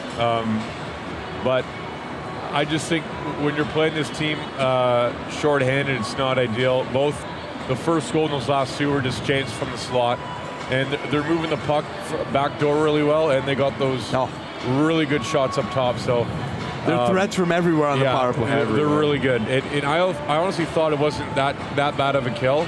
And they're just really good. So if we just stay out of the box, we've mentioned Chase Colgan a few times, Mace and Chip tonight. Hero. It could be a storybook ending for his hat trick. I don't know if he's had a hattie. We can stat check that after this. Yeah. In the playoffs, but that'd be pretty cool. Definitely not in the playoffs, but yeah. Jan Hovan, guys, scoring on a scramble in front of the net with 50 seconds to go. Wolves are trying to pull Frasca. Couldn't get a whistle to set something up. No timeout. Just kind of going on the fly here, and those guys were out for a bit. Actually, Gentula drove the play on the right side of the rink where we're at here, throwing one on end, and then just a big scramble, and Brantford collapsed, wasn't able to clear it, which is shocking. And Hovan finds a way to bat it in. And I think it shows a lot of character from the Sudbury Wolves team. They could have easily just folded, said, it's done, 3-0. Thursday might be a write-off, but to come back with 2.5 minutes left in a stunned arena, not quiet, but stunned. You saw Frasca make one big save before he left the net. And those boys showed character, and Hovan didn't seem quiet, but wasn't as noticeable as he's been last few games, and he came in clutch when you need him. Yeah, when you need him most, right? You need him. I mean, the place has been electric tonight, and none more electric than that tying goal. And looking around at the crowd, it looks like people are sticking around for this overtime period of hockey. Your thoughts on the crowd, folk, tonight, overall? I mean, obviously it's a bad weather day here in Sudbury, but for the people here, it's really loud, and you kind of felt like it wasn't going to end that way with a few minutes left when they scored. Obviously, we know a lot of good people that work in this organization, do a great job, so I'm really happy for them that they're still in this. Really want them to pull this through. It's just really cool, and even when they were playing that Bulldogs and Wolves jersey thing during that was electric. During that referee interview or playback. That was really cool. So they're into it, and it's fun to see. And this is what playoff hockey's all about, right? Like, you get an overtime game. You're going to remember this series now. I truthfully don't remember last year's playoff run. It was a quick 4 games, right, Jim? You're right, absolutely. Like I mentioned, the Wolves definitely folded more than this. I mean, the effort is there tonight. It's nice to see. It's refreshing to see that, you know, down but not out, and not to be afraid of a top team like this. I mean, if you're a Wolves fan, you cannot be more proud of the boys here tonight. They're hanging with them. They're hanging with them, and they've been playing hard. And, you know, it may be a homer take, but any fan watching this would understand it for both sides of the puck here. Shots on goal here, guys, 30-28 in favor of the Bulldogs, so quite even. The face-off percentages, the Brantford Bulldogs are 24 for 54. Wolves get the edge there, 30-54. And the major one, boys, power plays. The Bulldogs are 4 for 5 on the power play. Wolfers are 0 for 4. So major. So, Chim, can you run us down the overtime rules? Just regular season overtime, continuous 5-on-5? Well, it is, it's not regular season, because regular season would be 3-on-3. But it is playoff hockey. 5-on-5 is just like the NHL, 20 minutes of hockey until we get a winner. So going into this period, fellas, what are we looking? Let's go to you folk. Let's start with Brantford. We'll go through the panel here. Start with Brantford. What are you looking for from Brantford, Alex? I'm looking for them to not have a lot of time in our end. But if you're the coach of Brantford right now, what are you saying? I'm just saying continue that pressure that we had in the last 10 minutes. They're a really good hockey club, and when they're firing, it's really tough to defend that. And if I'm the Wolves coaches, I'm just saying let's find what we had in the second period. Let's not take penalties in the center of the ice, and let's just play hard. The longer this goes, the more it benefits us. So that's what I'm telling both teams. Yeah, I think from the Wolves' perspective, everything's just got to get on net. You don't need a pretty goal right now. You just get something like that last 30 seconds goal. And for Brantford, if you can find that F3 in the high slot, just that Jay's Roadhouse has been hot. There's a logo right at the top of the circles, right above where the ringette line would be. It's not as good as Don's, but it's pretty good still. Yeah. Never been. Never been to Jay's Roadhouse. There you go. Anything else to add? Yeah, no, from Brantford, just if you can get any shots from that high slot, they seem to be going over the blocker right now. So Malholtra's been hot. Jurček's been hot. Definitely. I had a question for you boys. Who's your winner? Yeah, winners. Well, I'll go, you know what, because I know folks are going to say Chase Coughlin. Give me Blake Clayton. I'm feeling it. He's humming tonight. Give me Blake Clayton. He almost had a great little half break there. I'll go Blake Clayton tonight. I don't know why. I'm feeling it. And from Brantford, give me Jurček for the hat trick. I would take Malhotra for the hat trick. Yep. He's got 2. But I think the Wolves are pulling this one off, and I think it's going to be their guy, JC Lemieux. Okay. With a great selling. Who's their captain? O'Dean? O'Brien. I got him for the winner if it's Brantford. And then I'll do Chase or Lemieux for a second. There you go. Okay, I like it. You still got a little bit of time here. We're going to take a look. Yeah, if you score the overtime winner, game 3, are you going full out, Selly? Well, you're not chucking your mids, but yeah, you're going nuts for sure. Well, if you're Brantford, are you just taking care of business, walking off the ice? No, Brantford will be, if they score, they'll be fired up. It's been an emotional game now. There will be, either way, there's going to be some type of look towards the opposing bench. Not even close. Absolutely. Yeah. There's been a lot of rough stuff tonight without a fight, so the tensions are pretty high, so I'd expect a pretty big sally from either squad. Yeah. And one more thing, Mitchim. Goalies are going to be switching ends again, so interesting. Keep an eye out for your buddy. Yeah, Bolton. We'll see if Bolton goes for a quick lap. Quickly around the league, Windsor's going to go up 3-0 in this series, fellas. They win 2-1 over Brantford. We got a tied series between the Petes and North Bay. North Bay winning 4-0. Barrie wins 5-2 over Niagara. A good response. Another game in OT tonight, fellas. Kitchener and Saginaw. They are just starting OT. Ottawa takes care of business. 4-1 over Kingston. And another game, 3 games in OT around the league today, fellas. London and the Sioux going to OT right now. So we got a lot of extra hockey. If you're a paying member of Flow Hockey, you're going to absolutely love it. And if you're listening to hear it on a DenCast on YouTube, you're going to love it even more, listening especially to Coop and Rick there. As the refs are about to take the ice, they've been busy. It's not an easy job. And honestly, they've done quite a good job with the game. You know, you got to call the game the way you know it's been a fair game for sure. Wolves are looking maybe to capitalize on a power play chance here. My points: if you're Brantford, take care of business, go about your business the way you've always been doing it, and try to get it done early. I think if I'm Brantford, I'm trying to get it done early and get out of here. If I'm Sudbury, you need a hot start. You need a good start, and you need to stay out of the box. It's as simple as that. 5-on-5, the Wolves have outscored them today. 4 power play goals from Brantford. So if you're the Wolves, stay out of the box, and anything can happen. Just throw it on net. Well, with that, ladies and gentlemen, we are going to turn it over to Rick and Coop for the call. This is the BTB live stage. Thanks, Alex Folk, for coming on, Mason Savage and Alex Chimino. We'll be back for another intermission, a post-game report. We'll see what happens. We're going to send it over to those boys right now. We're out of water. Just grab a couple of, sure. They're pretty good. Where was that, down at the canteen? Just down there. Okay. I don't think they knew, but they're like,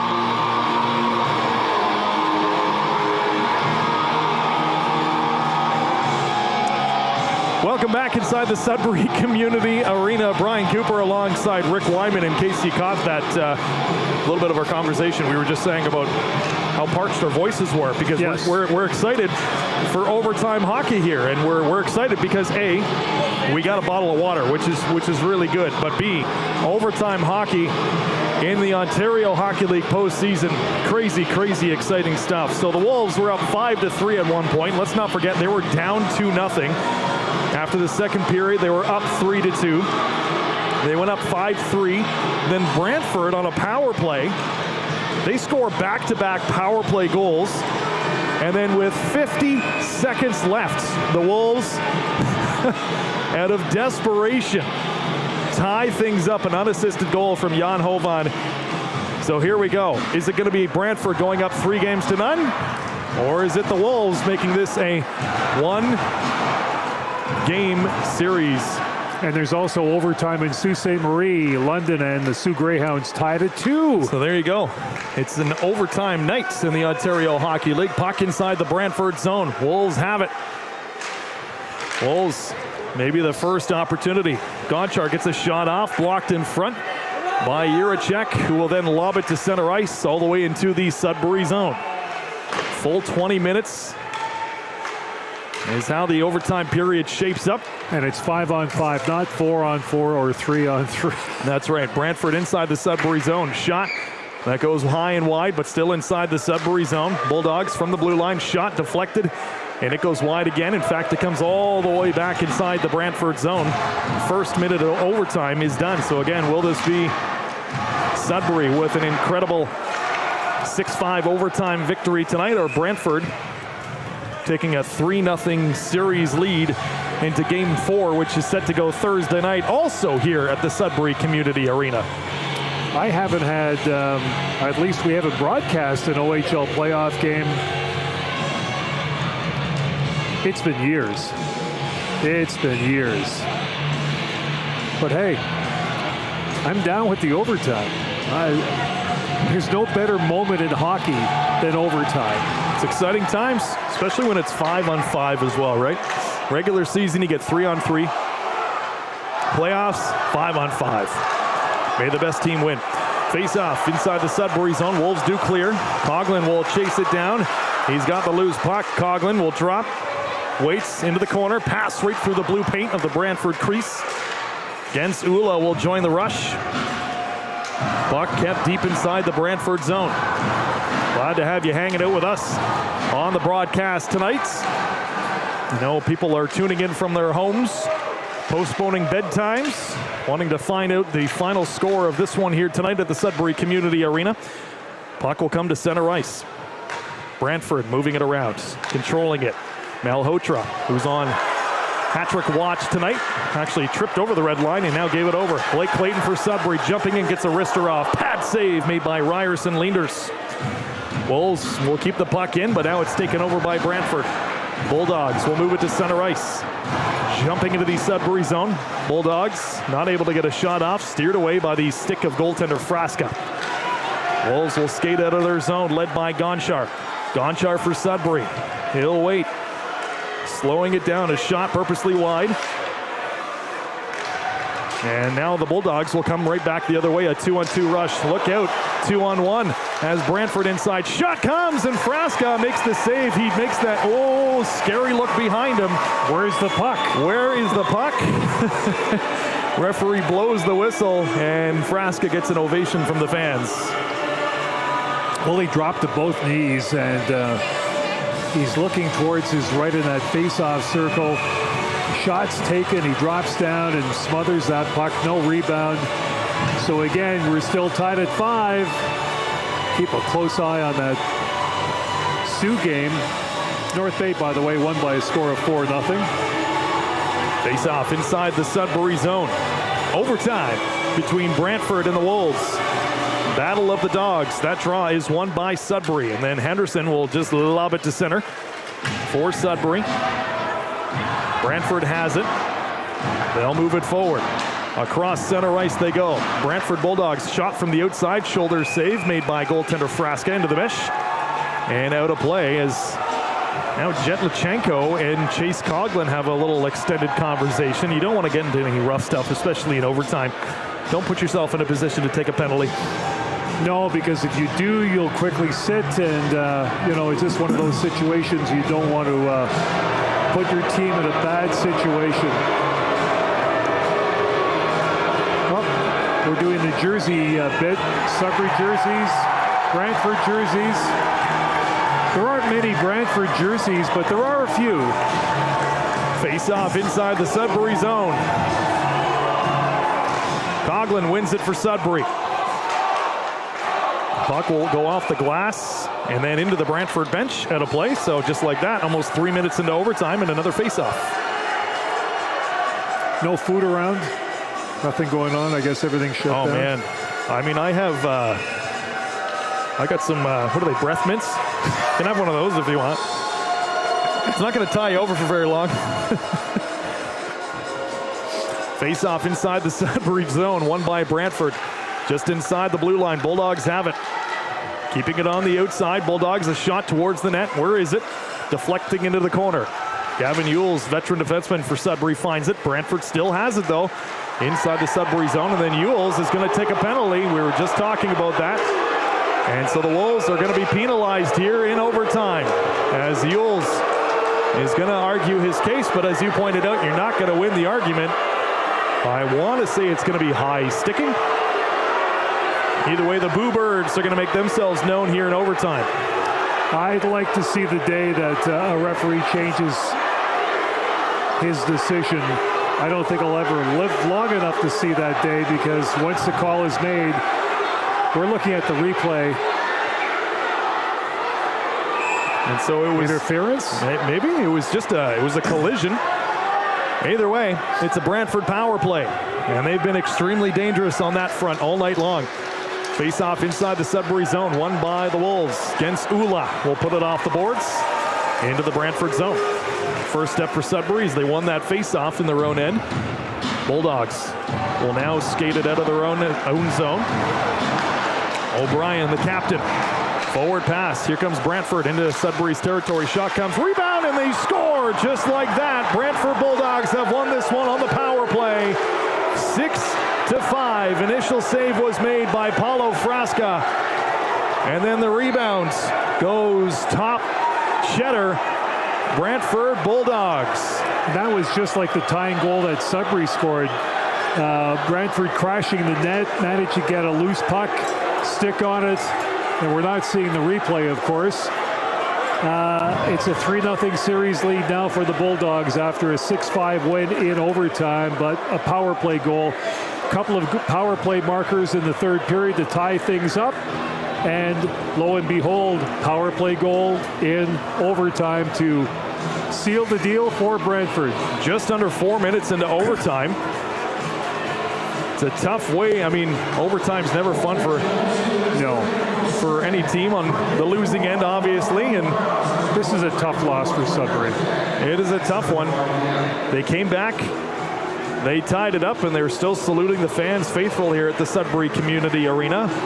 And honestly, I mean, beyond this goal, this was a thrilling game to watch. I was running into a bunch of fans in the intermission who said, this is one of the wildest games I've seen all season. First period was left a lot to be desired. I'm kind of wondering, two teams in playoff contention, what are they doing? But no, the second, third periods, and okay, we saw a few rushes here in the overtime, but Coop, man, if the Wolves had managed to hold on to that lead earlier, who knows? But anyways, that's not the story. Power play goals have proved to be the decisive factor in this game after the Wolves tied things up at 5, and Brantford, with their power play ability, they did it once again. So 6-5 in overtime. Marek Vanacker is the overtime hero for the Bulldogs. Absolutely a heartbreaker here tonight at the Sudbury Community Arena. A quick wrap back at the first period. It was a 2-0 lead for Brantford. Wolves did score 3 in the second. Brantford did not pot a single goal in the second.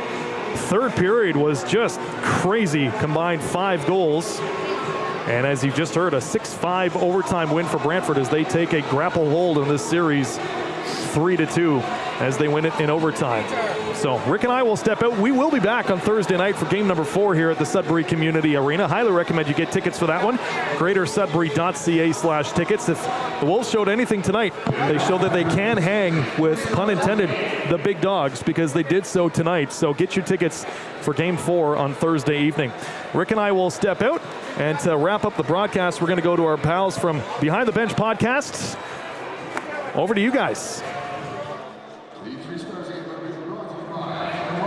What's going on, everybody? Welcome back to the BTB live stage post-game report. An absolute heartbreaker. An absolute heartbreaker here tonight, folks. Brantford wins it quick in overtime on another power play goal, 6-5. First Italy, now the Wolves. It's a sad day. It's a bad day for me, boys. But take me through the period, boys. The quick overtime period, Mason. I think 3.5 minutes. I guess you have to make a call when you see someone's head snap back like that. But I'm gonna disagree with you. Okay. I think to make a roughing call like that after what's happened in this game, to have the game end like that where the team's been and listen, the Wolves had many chances to win this game. They let a 2-goal lead slip. They sent Brantford to the power play quite a bit. But that call in specific, in overtime, I don't know how you make that call. In my opinion, I don't mean to be rude to the referees. It's a bang play, and I get it, but we're in overtime here. It's going to take a lot for me to blow the whistle.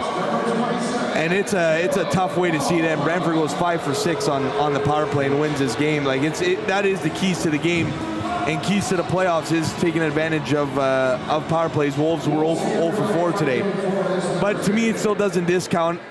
I just don't know how you make that call in overtime. And I hate to be harsh, but that's just my immediate thoughts. Alex? No, I totally agree. And we almost outshot them, too. You can see, like, they played pretty well. Like, aside from that, from the what were they? Was it 4 for 4 on the kill today? For the kill? Sorry, for Brantford? On the power play. For them. Brantford was 4 for 4 on the penalty kill, yeah.